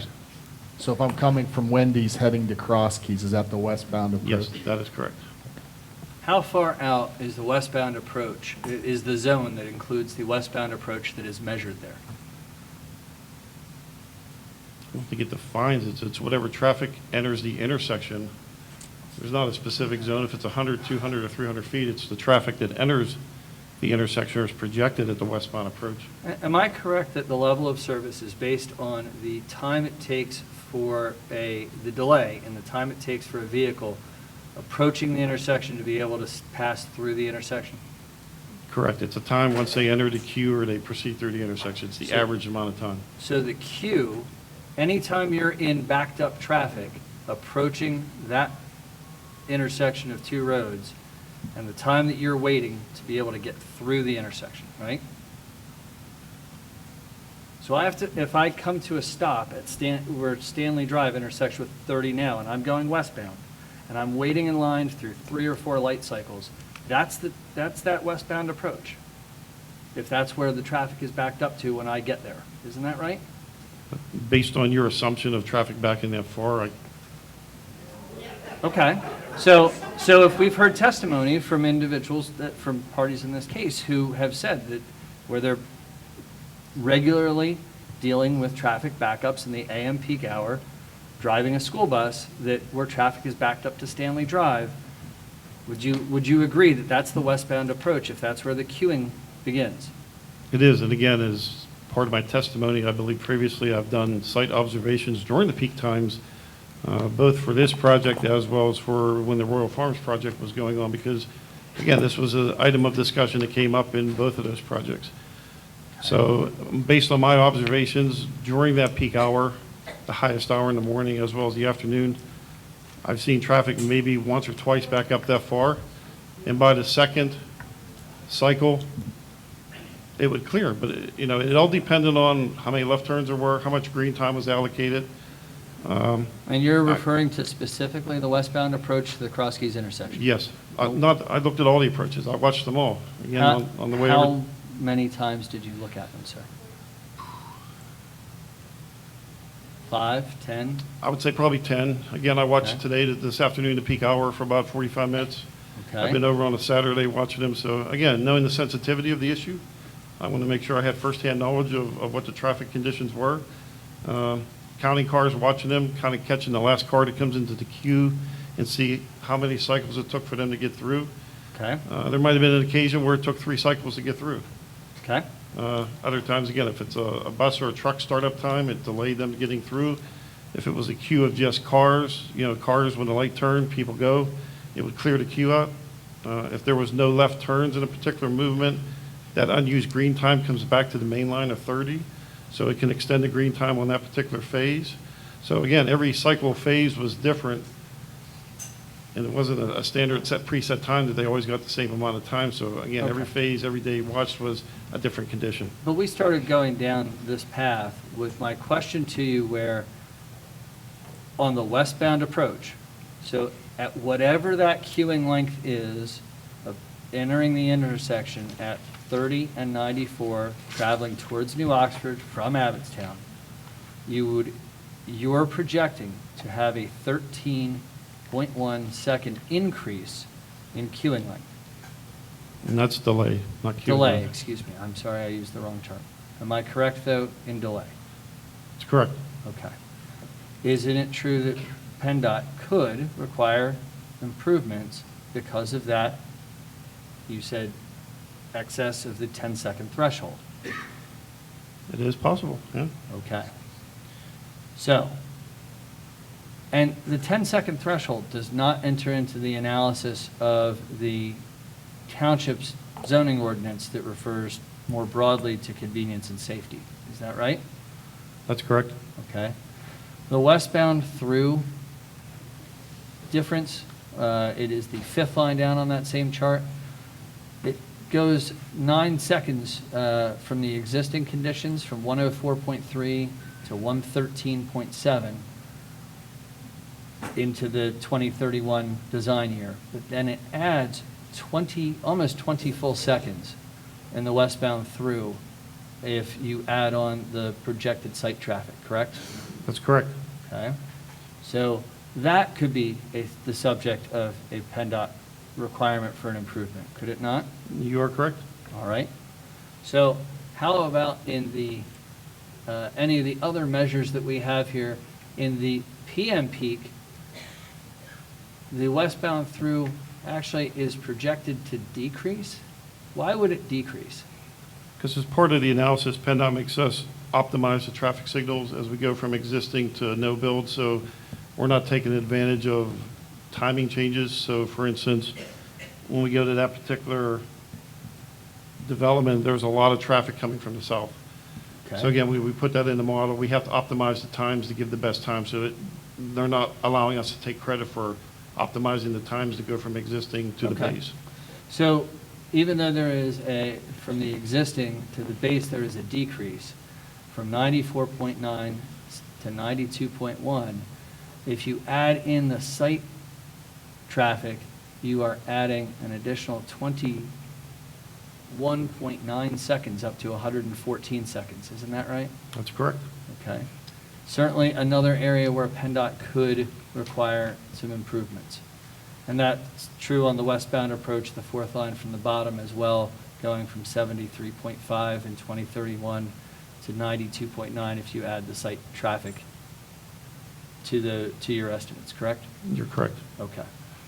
So, and likewise, on the southbound approach in the PM peak hour, it currently has an E at 61.9 seconds, but that would increase without development to 92, and another almost 18, or 17.8 seconds in the PM peak on the southbound approach. Isn't that right? That's correct. Okay.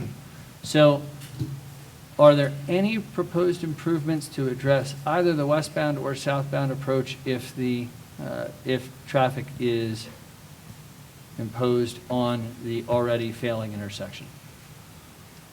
No, and again, we're based on the PennDOT criteria, the 10 seconds and the overall delay. Okay. And again, And you'd agree with me that that 10-second standard does not appear in the ordinance that governs special exceptions in Hamilton Township, right? That's correct. Okay. And certainly the township is within its rights to have additional restrictions that, with regard to requiring a user to show that they meet a standard like that. I would have to defer to Mr. Shetty on that being an off-site intersection, how that's handled through the zoning individual. In your experience in traffic engineering, have you seen municipal ordinances that govern traffic outside of the PennDOT standards? Seen it both ways. Okay.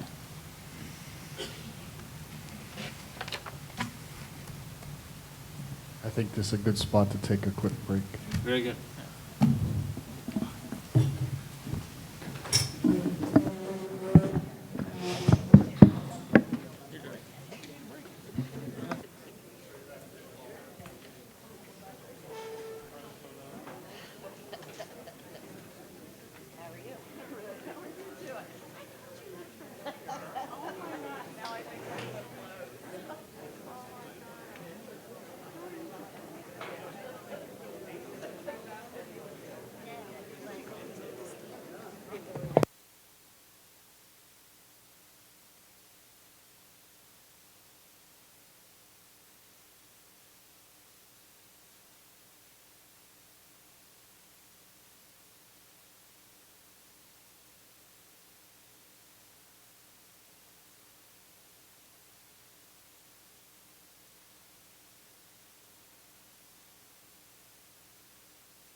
Bear with us, folks. We're just hashing out some exhibit problems, so we'll resume here shortly. Thank you for behaving.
All right, everybody, take your seats.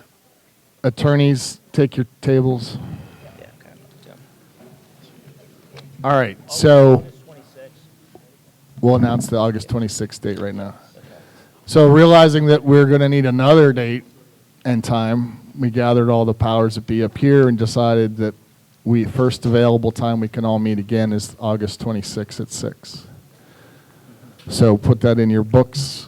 Members of the audience, if you still want to participate in this, please come back.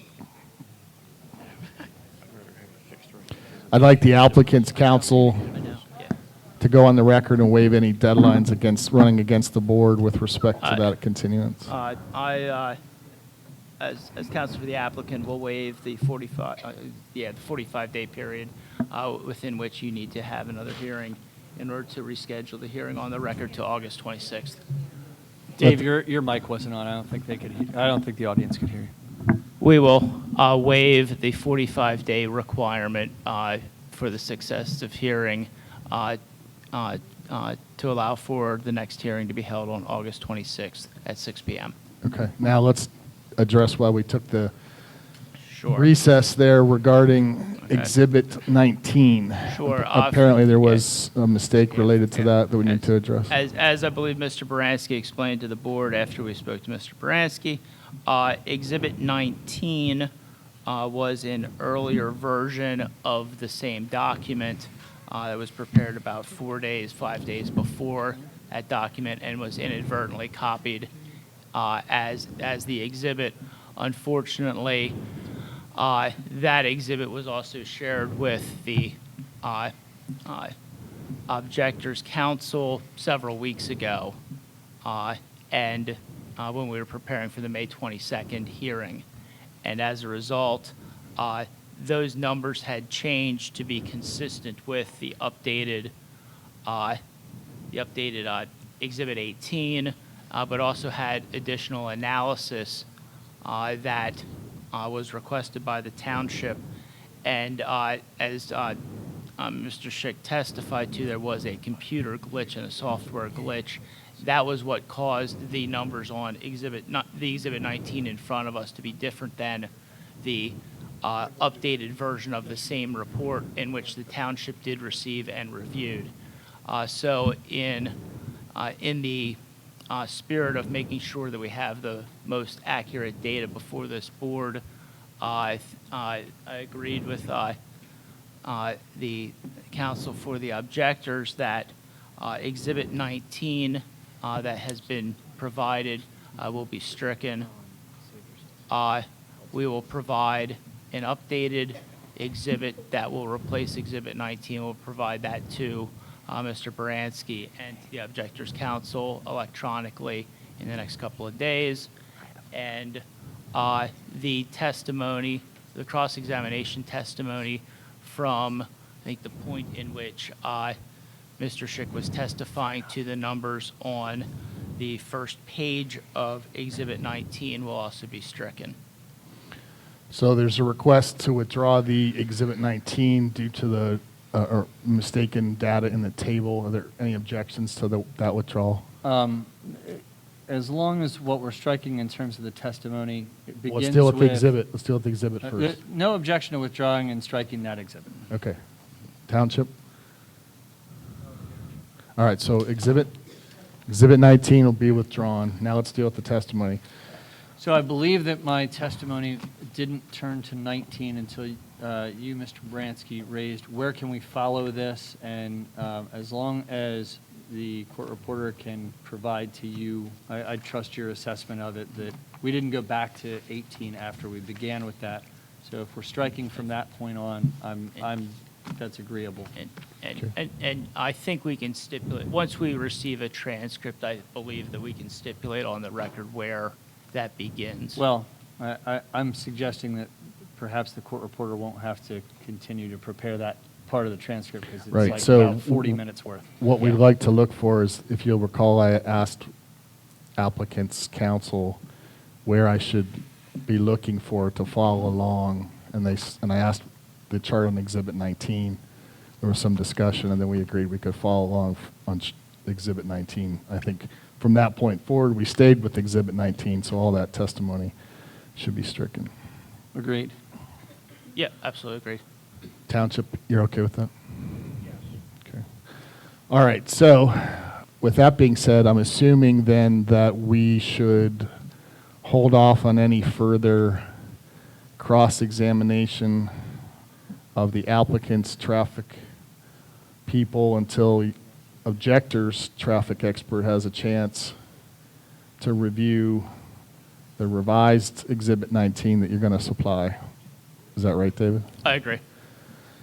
So, is that right, Nate? Agreed. Okay, so for tonight, we have some more time to use the building. Why don't we proceed with some additional direct testimony from the applicant, and we'll just kind of see how it goes until 10:30. And based on the representations of applicant's counsel and the township and you, the solicitor, I assume there is no objection to me allowing our traffic engineer to leave. He's got to travel to New York State tonight. Rather have him get out of here earlier than later, and if we're not going to have any more traffic testimony, then I don't have any I have no objection. objection to that. No objections. You have a question before he leaves?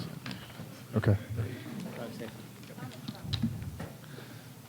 Good. Now's the time to ask before we let any traffic guys go. Yeah, Just hold on a second. I have a question. I have a question. There's this 150 number that keeps getting floated around. It seems to be a number that I don't understand, and I'd really like to understand a little bit better, maybe myself. You, Mr. Schiff, basically said that the 150 number was provided to you by on a round table, or would you call that a Scoping meeting or Scope something? meeting? Scoping meeting, it wasn't provided, it was information we presented as part of the scope application that was discussed amongst the parties. We, for the applicant, prepared a scope application with what we believe items should go into the study, and that was our original assumption, was to use the IT 150 rates for the study, and that's what the discussion was on. So did I misunderstand that PennDOT provided the 150, and that's their recommendation? No, they did not provide, we provide, they agreed with the use of those rates under the premise that a post-development study would be conducted if required, if the final user was different than what the criteria of a 150 warehouse is. Okay, so you could have, as a engineering firm and as the leader, you could have picked another number, the 155 number, and PennDOT would have approved that as well. You could, but again, it's an unknown occupant at this time who was going to occupy, so it's such a wide array of different types of users, as was testified of the amount of mechanical and processing and employment. So unless you have a known user, sticking with the 150 is your generic, I'll say generic methodology to use. And again, PennDOT will say, okay, as a safeguard, because then when people come in lowballing, that's when they require you to basically do that post-development study. And again, that was something that the township also was concerned about. So it's safe to say that the 150 number came from you and that PennDOT agreed with the condition, but you could have looked at more of a worst case. So for example, there could have been a worst case scenario. There could have been a higher case scenario, and PennDOT would have agreed with that as well. There could have been, but again, it's without having a known user, there's specific criteria for those other land uses, high cube and final distance. I mean, there's a lot of specific criteria who that user is, which we don't know at this time who it's going to be. So if I'm building a building, to my colleague to my right, if I'm building a building with steel and I don't know a lot about it, am I going to overcompensate? Am I going to pick steel, for example, that is going to make sure that I'm covered? In this instance, you basically started at the beginning, at the lowest number, and didn't look at a higher number. I'm just questioning why not look at a higher number to make sure that we're covered here. But when you look at the lowest number and stand on the fact that there's no tenant in the building, that's like kind of almost at the bottom. You're starting at the bottom. It just my thoughts. I wouldn't necessarily say it's the bottom, the lowest number. Again, based on my experience of working with these warehouses, developers come in, they're spec buildings until they get an applicant to come in, and the normal procedure has been this methodology. And there's been studies that we followed up on, and it proves that the rates are consistent with it. But again, every end user is different. You could look at an Amazon guy that comes in, I mean, with the vans, I mean, the traffic is much higher. But if you know that's your initial use going in, then you use the higher of the rates. So again, starting here, it's not lowballing, it's basically an average of a lot of warehouses that were studied to come up with these average rates. So it's industry standard then, what you're saying? Yes, it's PennDOT, I'm saying it's PennDOT standard, industry standard. As the ITE has evolved from the 10th edition to the 11th edition, from 2016 to 2024, there's been a lot of changes in warehousing, and it's an ever-changing, evolving use of how these are occurring. So the next edition is probably going to have other land uses that it grows on. You know, some of these land uses look at, does it have train services or other types of transportation that's used at this location. So again, as more information comes in from these studies, it builds onto the next edition of the rate. So we're always building on that. So from back in 2016, what those rates were to what they are now in the 11th edition, they have changed. And it's in line with current studies. As engineers, traffic professionals, we submit these studies of post-development to ITE, and they take these studies and incorporate them and to create new rates every time they do a new edition. So that's how the rates are actually developed from engineers, and traffic studies that are done, submitted to them, they review them, and they incorporate them in to come up with new rates. So again, there could be a different type of warehouse that's more refined, or they may separate out a, I'm sorry, okay. So basically, as warehouses evolve and users come in and studies are done, that all gets submitted to IT, and they use this information to always be updating rates. They do it for residential homes, they do it for manufacturing, 55 and over type communities are new. So again, a lot of land uses that are out there are being studied. This is our traffic Bible, and it's always changing with times. Okay. One more. You mentioned the traffic study was done in January. Anybody that lives in this area kind of knows that January, it's not tourist season in Gettysburg. And you come to the middle of summer, while we are right now, a lot of traffic is being generated between the corridors of Lancaster and York and Gettysburg. So somebody asked you whether you had some type of additional factor you put on based on the different times of years, and I think I heard you say you did not. We did not. Again, PennDOT requires us to look at what's considered average day conditions. And what PennDOT looks at as average day conditions is a Tuesday, a Wednesday, or a Thursday. And what they consider average day is really a day in April.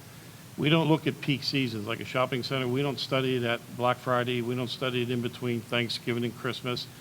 Any use where there's high influx of visitor traffic, that's not considered as average day conditions. So again, that was part of the scoping application, that they agreed that our counts would be done on average day conditions. And if you look at traffic counts from PennDOT has historic traffic counts, commuting traffic on a weekday, a Tuesday, Wednesday, or Thursday is pretty consistent. I mean, there's growth just because of growth in the area, but the volumes are basically the same through there. Now, your weekends and events on Fridays, that's why we don't do Mondays, we don't do Friday counts to account for those types of influx. So again, that's the standard we're given to do, is to do them on an average day. Thank you. I have a question. Your application is, well, the applicant's application is for a warehouse, and your traffic study is based on the 150 warehouse traffic counts, right? That's correct. And if this board, for whatever reason, this is hypothetical, everybody settle down, it approves a warehouse, but the use that goes in there is enough traffic to be defined as a 155 sorting facility, what happens? What penalty is there for sneaking in a sorting facility under the definition of a warehouse? We would have to go back at the direction of the township and or PennDOT, because they issued a permit based on a set amount of trips that would be in whatever the final version of the study is. If it's exceeded, then counts are done. The analysis has to be updated based on real data. Yeah. And evaluate those improvements if they were acceptable or there's additional improvements to look at that. So that's a stipulation that the township can put onto the application. Once you do that post-construction updated traffic analysis and it changes the definition of the use from a warehouse to a sorting facility because of the additional 3,000 trips per day, I think was the difference. Does PennDOT then come in and say, you, the applicant, or you, the developer, has to do these proposed off-site traffic improvements? They could, again, because remember, at the end of the day, when you go back to do those post-development counts, it doesn't matter what you call a warehouse, it's going to generate X amount of traffic. And you're going to have to evaluate that traffic conditions to see if those improvements are still applicable. So if you went back, PennDOT issues you an HOP for a driveway. If that driveway is issued for, let's say, 200 peak hour trips, and post-development, you come back and there's 300, a determination has to mean, okay, you exceeded by 100.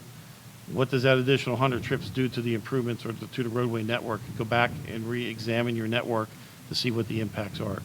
If you come in and it's 300 and you come in there's only 200 trips, well, you're not going to go back and take improvements away, but Could they could they void your highway occupancy permit if you're exceeding the traffic trips in your approval? never got to that stage yet. Because for the most part, these developments are done or consistent with the trip generation. So you're not aware of any corrective measures that the township could count on for fixing this later if there's too much traffic? We have to be concerned about it ahead of time. Yeah, I mean, again, this is the standard operating procedure of how PennDOT wants us to move forward. Again, the safety net is that post-development study. Now, But there's no hammer associated with it. Well, They they issue the permit based on number of trips. So if you exceed it, then you're in violation of your HOP. Technically, they could come out and close your driveway. Have you ever seen that happen? I've seen them close driveways just because they're either weren't permitted. I haven't seen it as a result of a traffic study. Okay. All right, that's all I have. Did my questions generate any questions from you Yeah. guys? Yeah. You're right. But I want to follow. Can I? Okay, go ahead. So to follow John's comment is that the only way we'll know if we generate more traffic is after Mr. Bolus has sold the property to another individual. That another individual, does he know that he could possibly be hit with traffic? And Right. how do you sell that? And then, so Mr. Bolus is already gone. But again, the HOP is issued to the underlying property owner if it's Mr. Bolus at that time. That is transferred of any sale or that permit is transferred to the new owner. So they have to assume all responsibilities such as pavement markings, signs, curbing, drainage, anything associated with that HOP. When it's sold, those are all transferred to a new owner. There's a transfer that you have to do with PennDOT. And in addition, an HOP after it's issued is recorded in the Recorder of Deeds office. In addition, an HOP is recorded in the Recorder of Deeds office after it has been issued. And so the new owner in its due diligence would know that exists and know that condition exists as well. And just speaking from some of my own experience in representing industrial developers, it's not uncommon for townships as part of a condition for either special exception approval, conditional use approval, or land development plan approval to include some kind of similar agreement that the developer will agree to if to do a post-occupancy traffic impact study and have even more severe hammers in the result of that traffic impact study if it reaches a certain threshold due to a change of presumed use. And those agreements would also be recorded of record and may also include some kind of bond or letter of credit or some kind of financial security to cover this.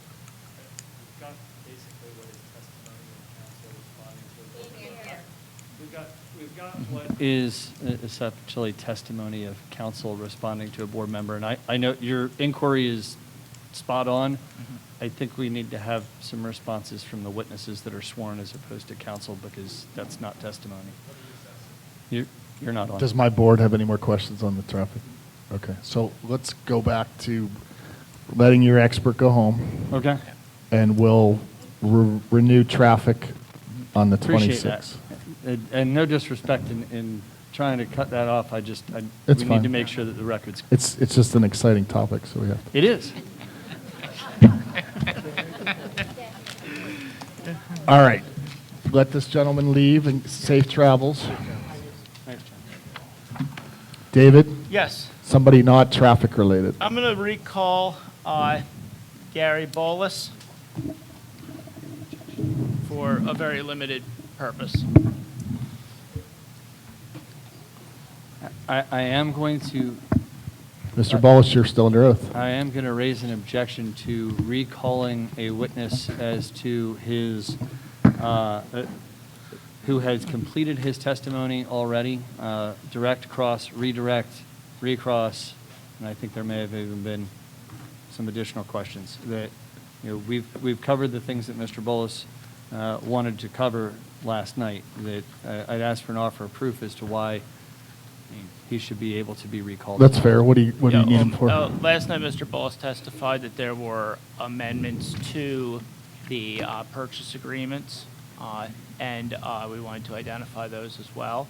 I think that's fair. We asked you to bring them in. Make sure those got into the record. Yeah. There's also questions about the validity of the Myers agreement, and there's additional documentation as to that. Again, that was something that was requested by the board and its counsel, so we're just responding to those issues. I think we need to hear from Mr. Bolus on those issues, because we, at least I did, ask for that stuff to be presented. So, Mr. Wolf, your objection's overruled. Okay. Go ahead, David. Okay. Mr. Bolus,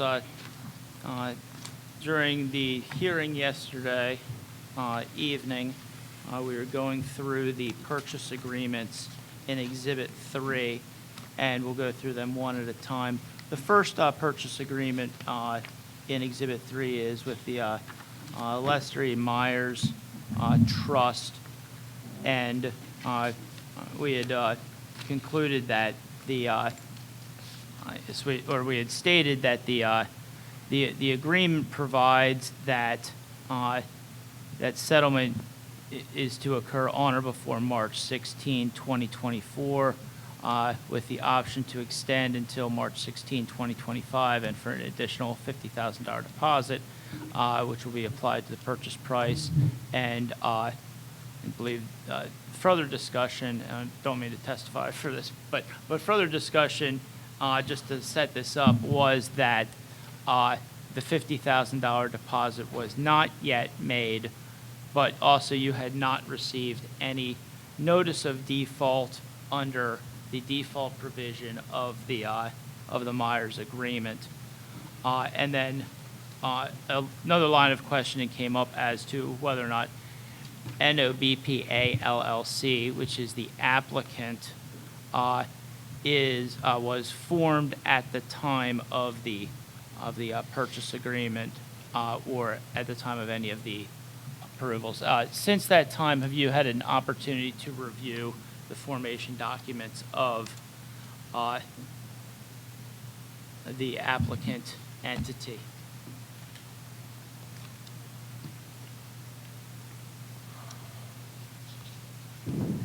You guys pull your mics up. Mr. Bolus, make sure yours is on. Low. Yes, you're good. Okay.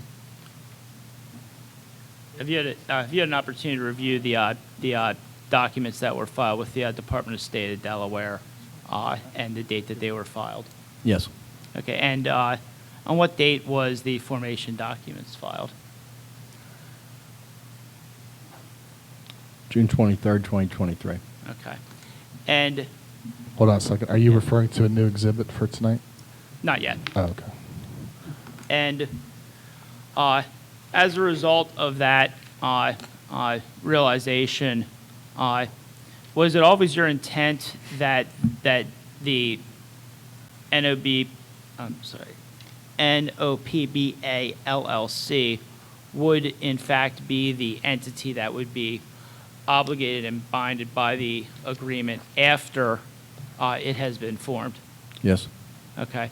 And Did you direct me to prepare an assignment acceptance and assumption of contract document to memorialize that intent? Yes. Okay. And I provide to you what's marked as Exhibit A22.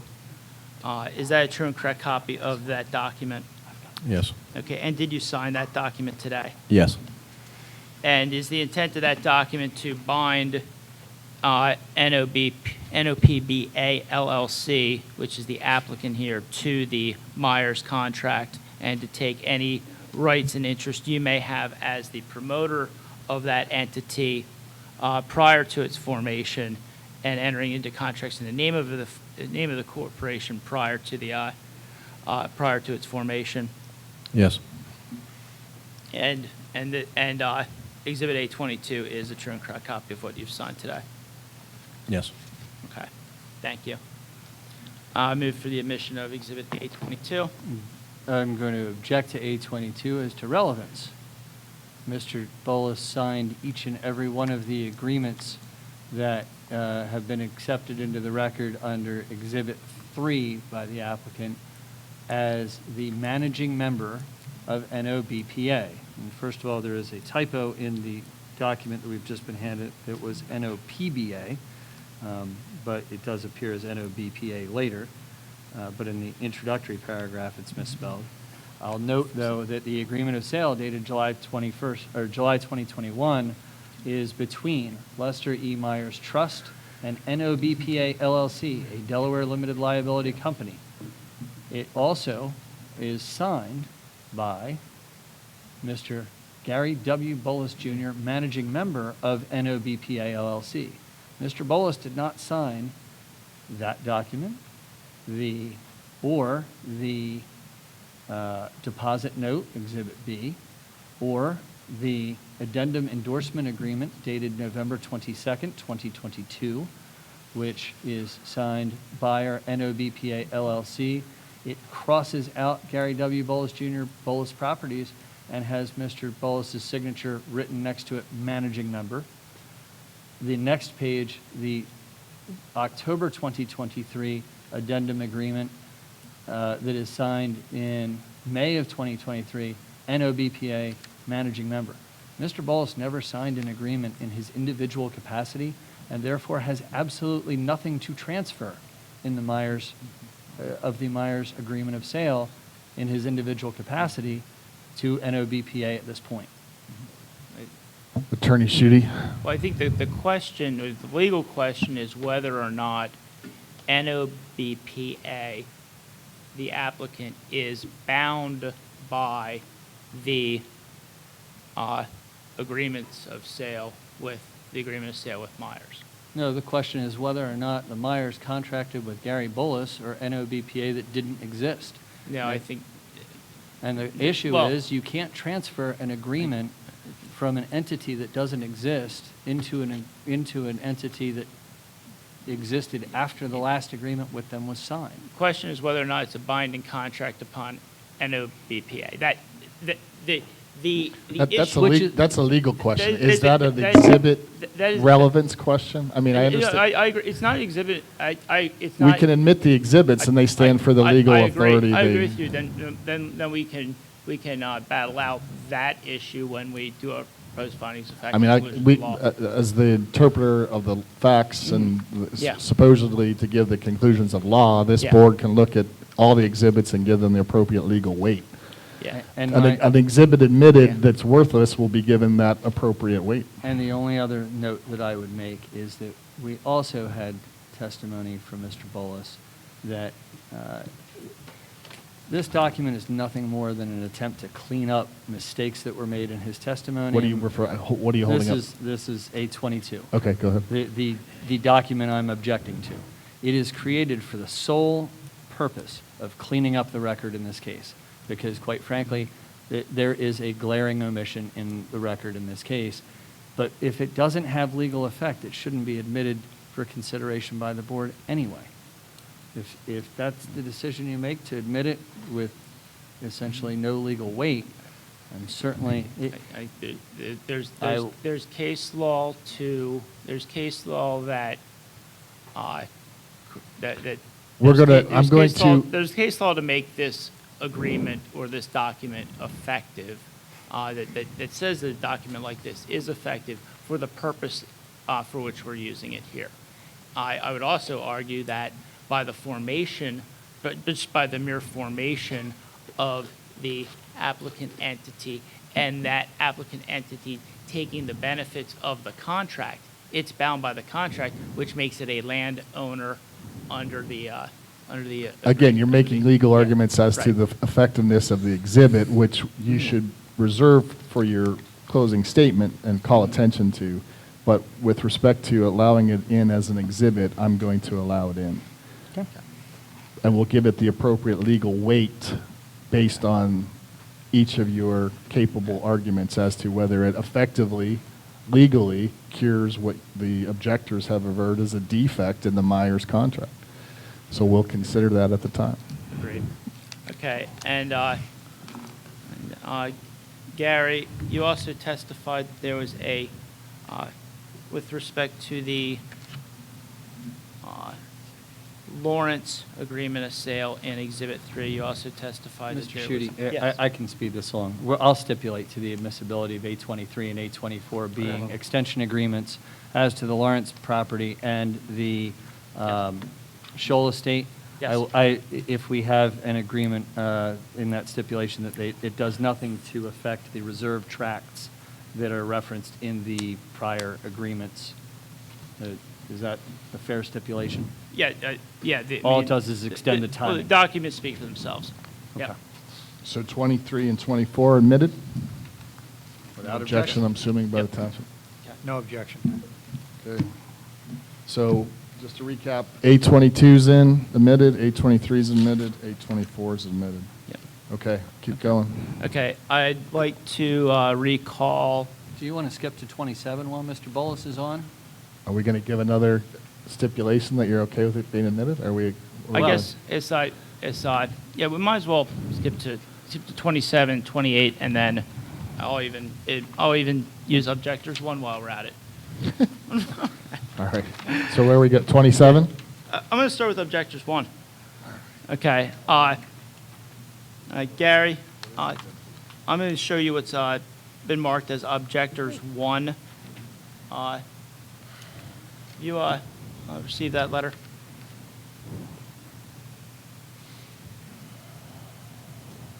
Yes. Okay, and yes, what was your, what was the background of receiving that letter, to your knowledge? The sellers couldn't come to a conclusion. Elaborate just a little bit more, please. How so? I mean, Okay. that's how I read it. Okay, so you you did receive that letter though? Yes. Okay. And then, did you direct me to respond to that letter? Yes.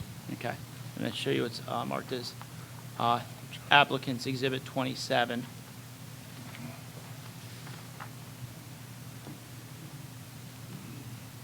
Is that a true and correct copy of the letter that in response? Yes. Okay, and based upon that letter, was it your position that the statements made in the October 4th letter from Ms. Myers, Ms. Sharon Myers, who is an attorney at the CGA law firm, that her statements that the agreement of sale is null and void because it was not executed by Darlene Eisenhart, that you did not agree with that position? Correct. In fact, your position, as stated in that letter, was that the agreement and all the addenda, that the agreement remains in full force and effect, correct? Yes, correct. Okay. And turning your attention then to Exhibit 3, the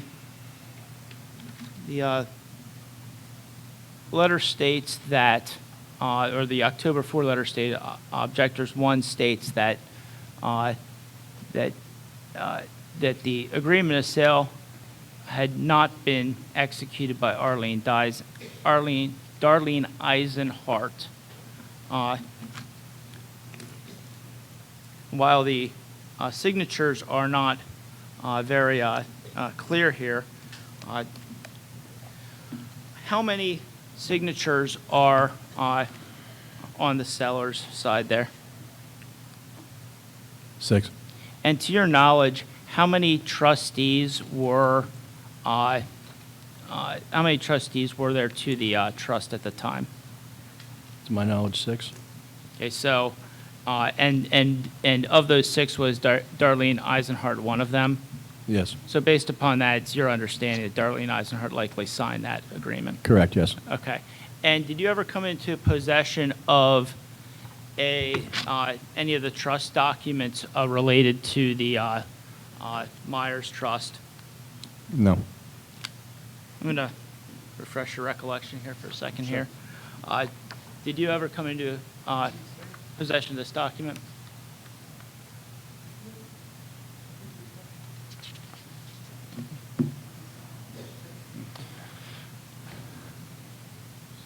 If the witness said I didn't come into possession of it, what are we I refreshing? mean, I didn't recall. Make My your apologies. objection if you're going to I'm object. going to object that he's showing the witness, contrary to his very clear answer, no, I didn't come into possession. What are we refreshing his recollection with? I don't recall. If he didn't see it, he didn't see it. So you can ask him now to look at it. Do you remember receiving this document at any time? I may have. I don't recall, honestly. I just don't recall. Okay. Simple as that. Okay. Well, good enough. My apologies. I have a lot on my mind. Okay. You don't remember, you don't Yeah. know. All right. In any event, is it your position then that the position taken by Ms. Myers in her letter to you on October 4th is no? Did you receive any correspondence? Are you aware of any further correspondence from Ms. Myers after the October 4 letter and the October 10 response? No. And have you had any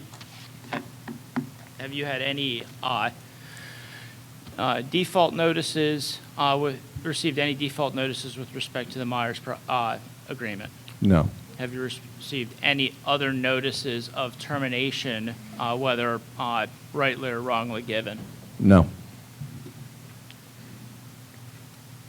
Not that I recall. I have no further questions on this, and I'll move to the admission of exhibits 01. Well, you can't move for admission of 01. Okay, He well, can, that's fine. I won't, You don't, Yeah. it's your exhibit. it's fine. It's just Yeah. marked that way. Yeah. He could have marked it. Yeah, It doesn't. All right, Yeah. that's fine. I'll move for the admission of 01, and then the, I think it's A26 and A27. And we will not move for the admission of A28.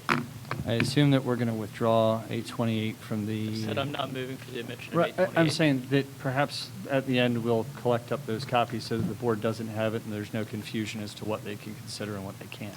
What was 826? A26 was the CGA law firm letter. That's 01. Oh, that's 01, I'm sorry. 827 and 01 were the only ones that were 820 subject. 26 is a Brinzer. Oh, yeah, okay, yeah, you're right, thanks. Okay. So it's 01 and 01, 827, I have no Yeah, objection to. 01 and A27.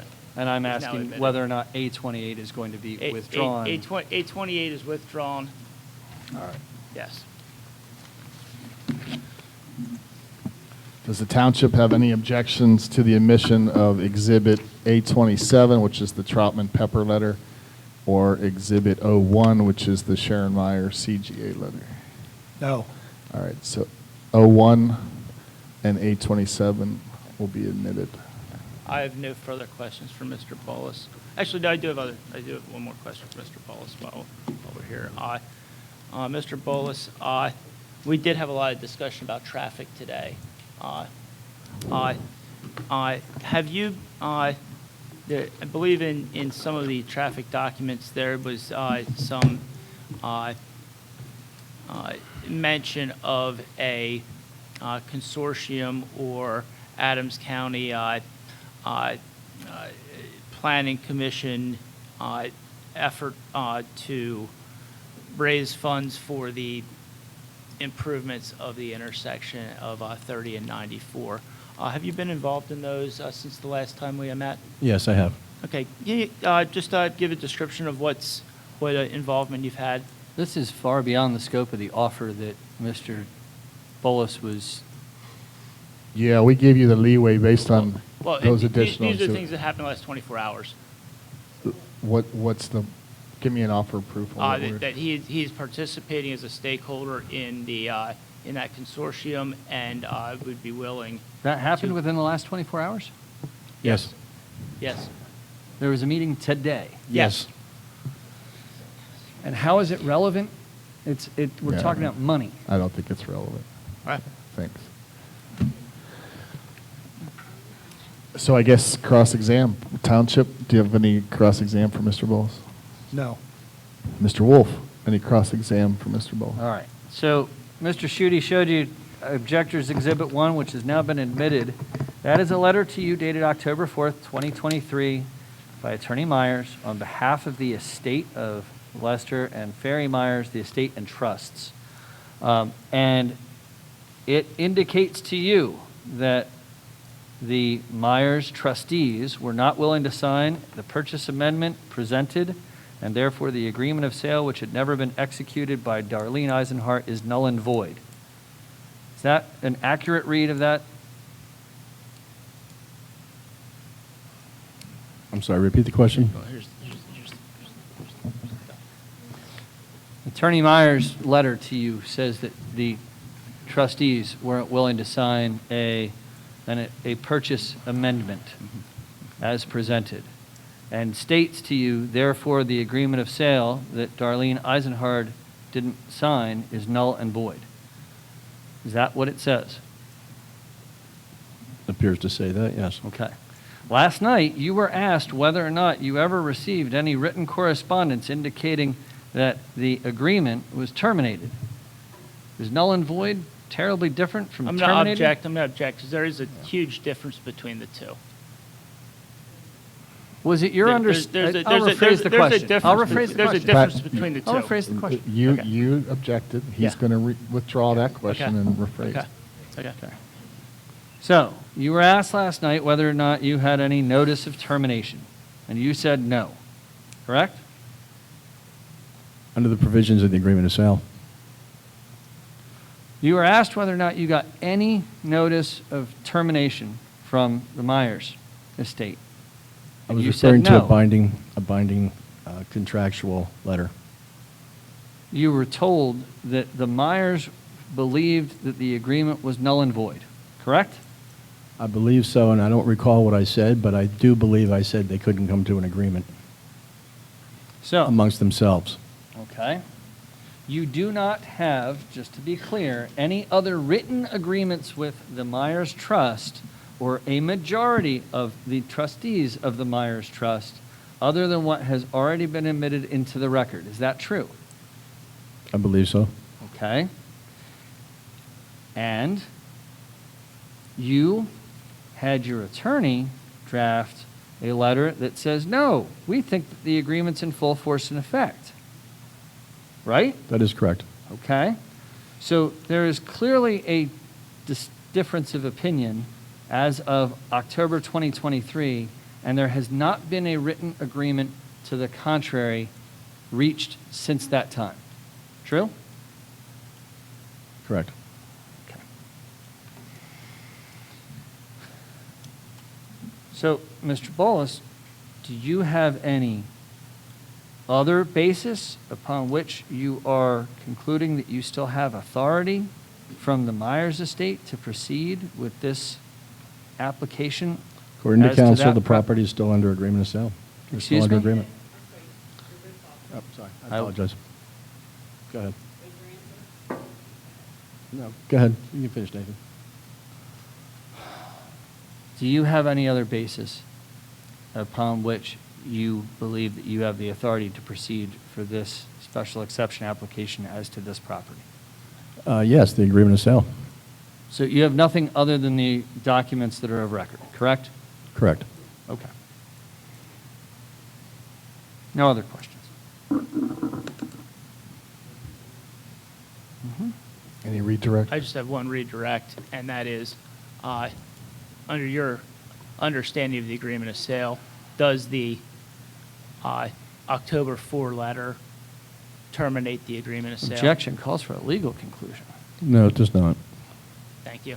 No more no further Move to questions. strike the response. I had objected. There wasn't a ruling. Yeah. What'd you ask him? I asked him. I was reading. If, under his understanding of the Myers agreement of sale, whether the October 4 letter terminates the agreement of sale. Yeah, that's a legal conclusion. Okay. We'll withdraw and we'll save it for Strike legal argument. Strike Mr. Bolas's Yeah. answer. Do you guys have any questions regarding this issue with the Myers contract and the 2 letters?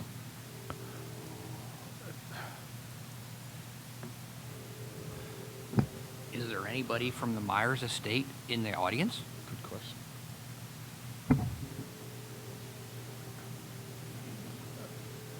If Mr. Baranski, I can represent to the board that I communicated with Attorney Myers today on behalf of her clients. She was made aware of this, and Don't tell me what she said. It's hearsay. I'm making a representation as an offer of what I will present at the next hearing, but that's why I was going to ask for the record to remain open anyway. If you don't need to hear it now, I don't. need to hear it now. Does the township, Jim, you look like you want to respond to something.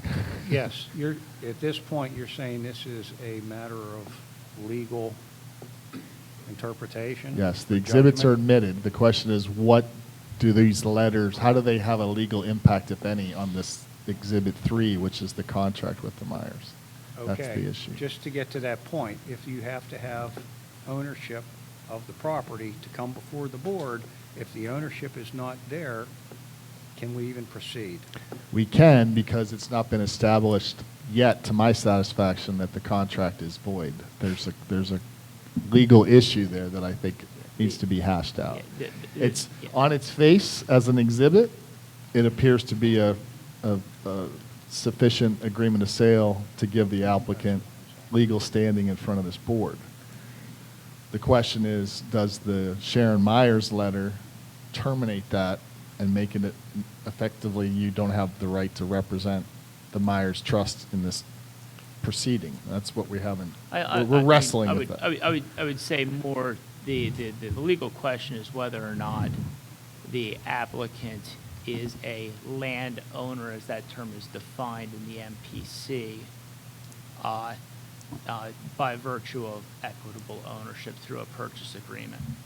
So the involvement of the Myers family is not germane beyond the effectiveness of the purchase agreement. Well, the board member was asking if anybody was present just to try to get some clarity on this Right, issue. right. And it would be And great that- if and- they well, stood that's up and fair, said, yeah. we want to sell, we want to Yeah, sell. yeah, fair point.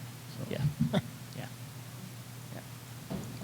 But to your concern, Mr. Graham, we're going to proceed, but this issue is going to have to be dealt with at some point. And I think when it comes down to is these guys got to argue their positions one way or another. And it's going to be for this board and myself specifically to say, yes, there is a legal contract here. It'll be part of our legal conclusions. But it's not a sufficient, it's not clear at this point that it should end the proceedings, to answer your question.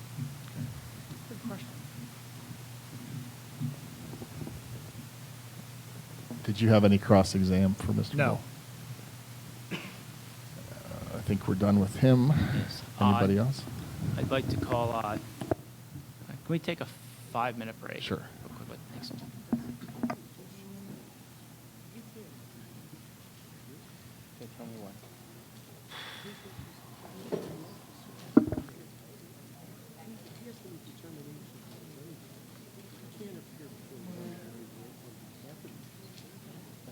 So how do we deal with that? We look it up. Okay. And raise it between now and the next hearing, and basically tell the township, you better get your solicitor. Yeah.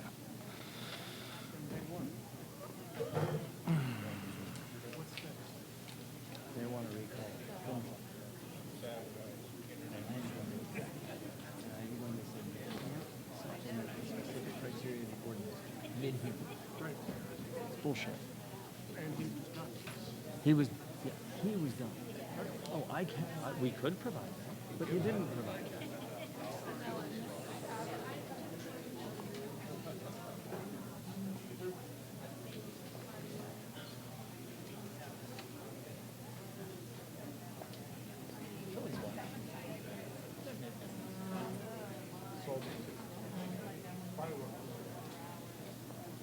I went to fireworks games with that,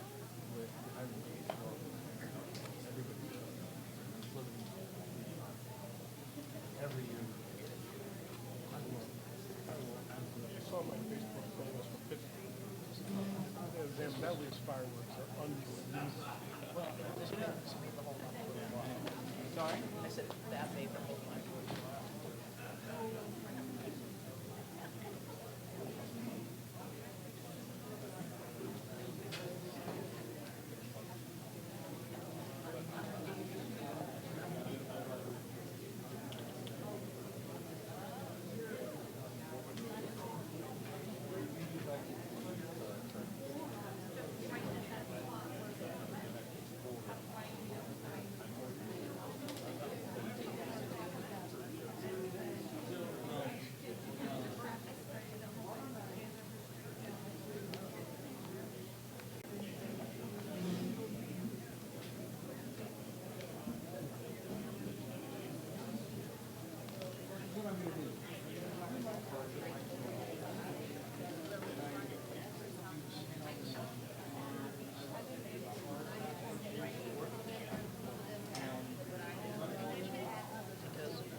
That was one of the reasons why we had John.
Is the applicant ready? Is Mr. Wolf ready? Do you mind when we're done with Mr. Britzer and whoever the township puts on, can we wrap up at that point? I'm losing it pretty quickly. Okay, we're going to go back on the record here. Folks would take their seats.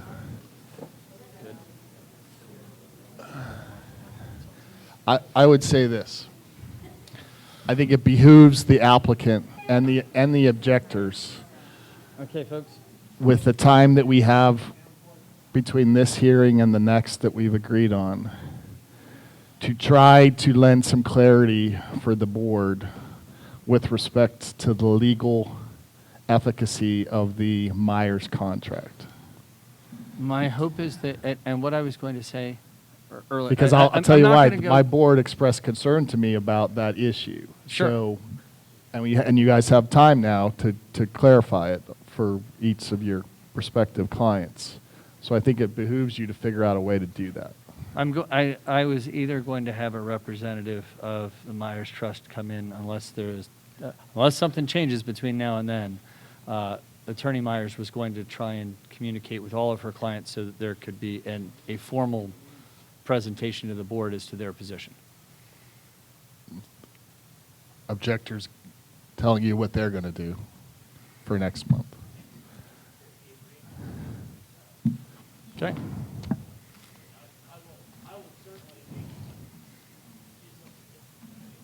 Please. Okay. Any other? Okay. First witness is James Graves.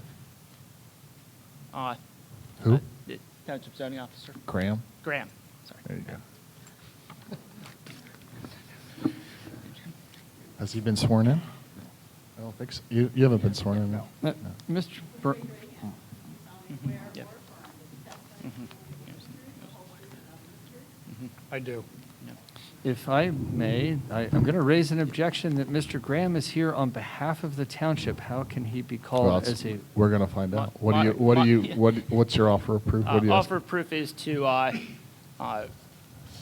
give a zoning officer determination on section 150, 98 DD 16E2A.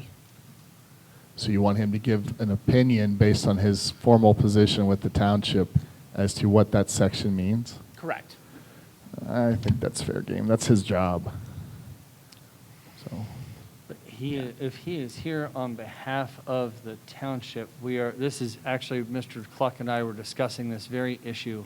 So I would ask that potentially this be deferred to the next hearing, because Mr. Cluck had actually raised to me the concern that there is an inherent conflict of interest for Mr. Graham representing the township at this proceeding, because it is his job to independently interpret and make determinations. But right now, there's nobody else here from the township to speak for the township. okay, so for August meeting, hold your question. August meeting, you're going to switch hats, Mr. Graham. You're going to come solely as the zoning officer, and we'll get the township solicitor to sit in your seat. Okay? That way you can be asked and cross-examined in your official capacity as the zoning officer. That's fair. In lieu of that, could we, since we have time between now and the next hearing, could we ask for a written determination of Mr. Graham as the zoning officer on this specific issue, and if received, put that into the record? What do you guys feel about that? For him to give an official zoning officer determination in between the hearing? I think it would be appropriate for the solicitor to be able to weigh in on that. However that comes about, I don't want to have the township solicitor be here then stuck with whatever we agreed to Okay. about her. What we'll do is you can request it. Okay? They can run it up the flagpole at the township, get the solicitor's input on it, and if he green lights it to be released, and Mr. Graham to work on it. If not, he'll be here in August. Okay, Fair enough? good enough. Okay. Okay, so then I have Mr. Brenzer, I'll recall for just one minor issue to clear up something that was requested by the solicitor, the zoning hearing board solicitor and the board. Okay.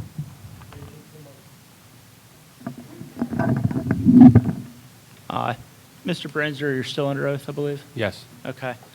At last night's hearing, there was some discussion about providing zoning data for each of the proposed 4 developed sites. And I'm going to raise an objection. I think that the discussion, I think it mischaracterizes the record, that it was requested that he provide that. I think that he was asked whether or not it was possible to do it. I don't think anybody suggested it was required, but he was simply asked whether or not it was possible. Will it be helpful if he does? I don't know that it would. I think that further supplementation of Mr. Brinzer's testimony clearly is out. I was going to raise the objection as to why he's being recalled when his testimony was completed as well. I think it's inappropriate for the applicant, and because we've been distributed the exhibits, I'm going to jump ahead to supplement and try to fix errors or omissions that were in their original submission. That at some point, like you raised the issue last night, asking which site plan is the board to consider. At some point, we have to stop moving the goalpost. If the specific criteria of the ordinance says certain things shall be submitted, it's either there or it's not. And if I asked about This was. coverage, Let him finish. if I asked about coverage, that doesn't mean that he gets to fix omissions in his testimony after his direct, cross, redirect, recross are done. He's done. And the applicant's left with that record. So is your, I guess, Exhibit A25 is coming up. Are you objecting to that? Yes. Okay. What's the reasoning that we should consider Exhibit The reason why we A25? consider, one, it's not a specific requirement of the ordinance, rather it was something that came up during testimony that seemed like it would be of interest and of use to the board in determining the how the project is done, and it came and so what we're doing is this zoning data was not required to be included, but it was suggested at last night's hearing, so we prepared it for the board's benefit. I don't believe it was suggested. I don't recall anybody making the suggestion that that would be helpful. Other than my Yeah, cross-examination I- question of, wouldn't that be I helpful? think this just goes in the same bucket as the board can take it for what it's worth, but it's accurate information for the board to consider. What is Exhibit A25 fixing? Exhibit A25 is a breakdown of the 4 developed lots, which is not included on the existing site plan, showing lot coverage, setbacks, and minimum lot width, lot area, and showing compliance of each of those lots with the zoning ordinance. It also breaks out where there are possible reservations under purchase agreements, that those lots will also easily meet those standards. Again, that was testified to generally by Mr. Brinzer last night. These are the precise numbers. Is that same data, can that same data be extrapolated on what was already provided, just without the specificity? Yes. No, because there's no reservation of those other lots on the site plan And, that well, was it- submitted last night, and it we was- were told that's the site plan to rely on. It was in Mr. Brinzer's oral testimony, and this is just confirming that with the math. Does this exhibit include the removal of those reserved lots? Yes, it does. And that wasn't on the original? That was not on the original plan. No. Or any of the revisions. More specifically, it's not on the one you've directed us to refer to as the right one. going Right, through the- yeah, it was not on A21, correct. And Mr. Wolf, your objection specifically is? My objection specifically is Well, that- wait, I mean, you don't Oh, want sorry. them to continue to be able to fix their, Problems as they are identified through cross, yes. I don't think that's a real objection, rather we're just revising Well- the plan and It's providing information that's here's been what I would say. requested. I would say the exhibit would be admitted, but I think with respect to, does it correct any deficiencies in your application and/or your Or the accuracy of the burden site of plan. proof, meeting your burden of proof, that's up for us to consider. Correct, yeah. I mean, well. I'm not going to say to you, you submit this, and then anything we find wrong with your plan with respect to meeting the requirements of the ordinance are waived. We're not going to do that. Here's the No. problem, Mr. Baranski. Okay. What it says is, if we take out 10 acres, we still have this lot coverage, but we don't know where that 10 acres is. So could it affect what the required lot frontage is? Could it affect whether or not the applicant has we don't know where it would go. We don't know where the 2 acres would go. We don't know where the other possible 10 acres would go. And I think I asked the question last night, if they want to keep the residential structure, that ruins their access onto 30, right? I think Correct. Yeah, and we will, Mr. Shaw left early this evening, and since we will have another hearing, Mr. Shaw will testify as to that residential structure as well. Mr. Shaw will testify as to that residential structure as well. I don't know who Mr. Shaw is, but he is not the executor or the executrix of the estate of Gertrude Shaw. well, when he shows up next time, you can object to him taking the witness I'm stand. just laying it out there. I hear you. And my objection more specifically goes to what I anticipate is A26 being the subject of testimony, because that clearly is, We're not going to present 826 tonight. okay, so that's going to get withdrawn too? At least for the time being? You haven't said that. I don't Well, know. Are you yeah. withdrawing 826 as an What- exhibit, what- or you're just not doing it tonight? We're not doing it tonight, and we may withdraw it. Well, then, I think the record would be much better if it was withdrawn tonight and reoffered at the next hearing, because I reserved the objection previously for just that purpose. I'm going to kick the can down the road on 825. I'll address the objections at the next hearing, because I'm not sure where I want to go with that. So I hear the objection. I hear your response to it. Let's go on. It's not admitted yet. Okay. Okay. Then, do you want me to have Eric testify at 825, or do you want to wait till the next hearing? I think we would wait. Okay. Then we will have additional testimony as already previewed at the next hearing. Do you have any other witnesses? I have no other witnesses tonight. We will have additional testimony at the next hearing. Okay. Does the township have anybody you want to present tonight? If it's traffic related, it's in August. It's traffic related. Okay. August is for traffic. Objectors? Anything tonight? I would suggest that at this hour, at 9:40, I would respectfully request that we conclude for the night. I know that everybody over the last 2 nights, this has been kind of grueling, so. Well, I promised the citizens if we had time before 10:30. If there's time for public comment, then I would defer presenting my witnesses until the next hearing, if we Okay, can. so we're going to leave the record open. We know when it's scheduled for. We So know it's the been date and announced time. so that it doesn't have to be advertised. And- I will point out to the township that the notices that were sent out bore the date of the May hearing as opposed to this one, just so that if notices are being sent out to ensure public participation, that we have the right date. We'll make sure. August 26th at 6. Thank you. We have a little bit of time left, folks. If anybody's interested in taking the podium for public comment, now's the time. If not, we're going to go home. Anybody? I'm back. Okay. I'm already sworn in. Yeah, Susie Armagost, 1830 Storm Store Road. Armagost, like the principal from New Oxford a couple years ago. Yeah, kind of want to say something to you guys. You want to do what? You got to speak more into the mic so they can hear Oh you. my Sorry. God. Go sit down. Shame on you guys. You should not even entertain this. Shame on you. New Oxford needs a grocery store. New Oxford does not need warehouses. They don't need the mess that the warehouses will bring.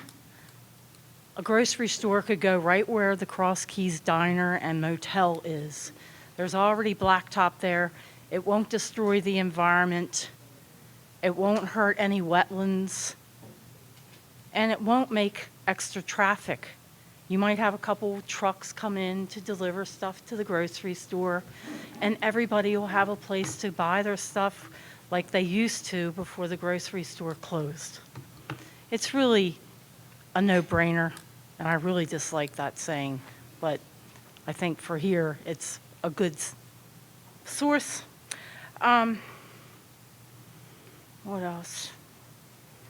I just think that this is a complete waste of everybody's time. I think it's a complete waste of money. And I think it's a destruction of the community. This is a lovely little community. It really is. And this is a shame that you would even think about this. It's a shame. And we shouldn't have to waste money on lawyers and time in a social hall. And I'm just really upset about the whole thing. It's a shame. It's sad. This is very sad. Very sad. Anybody else? Last call. Okay, I'm going to recess till the 26th of August at 6 p.m.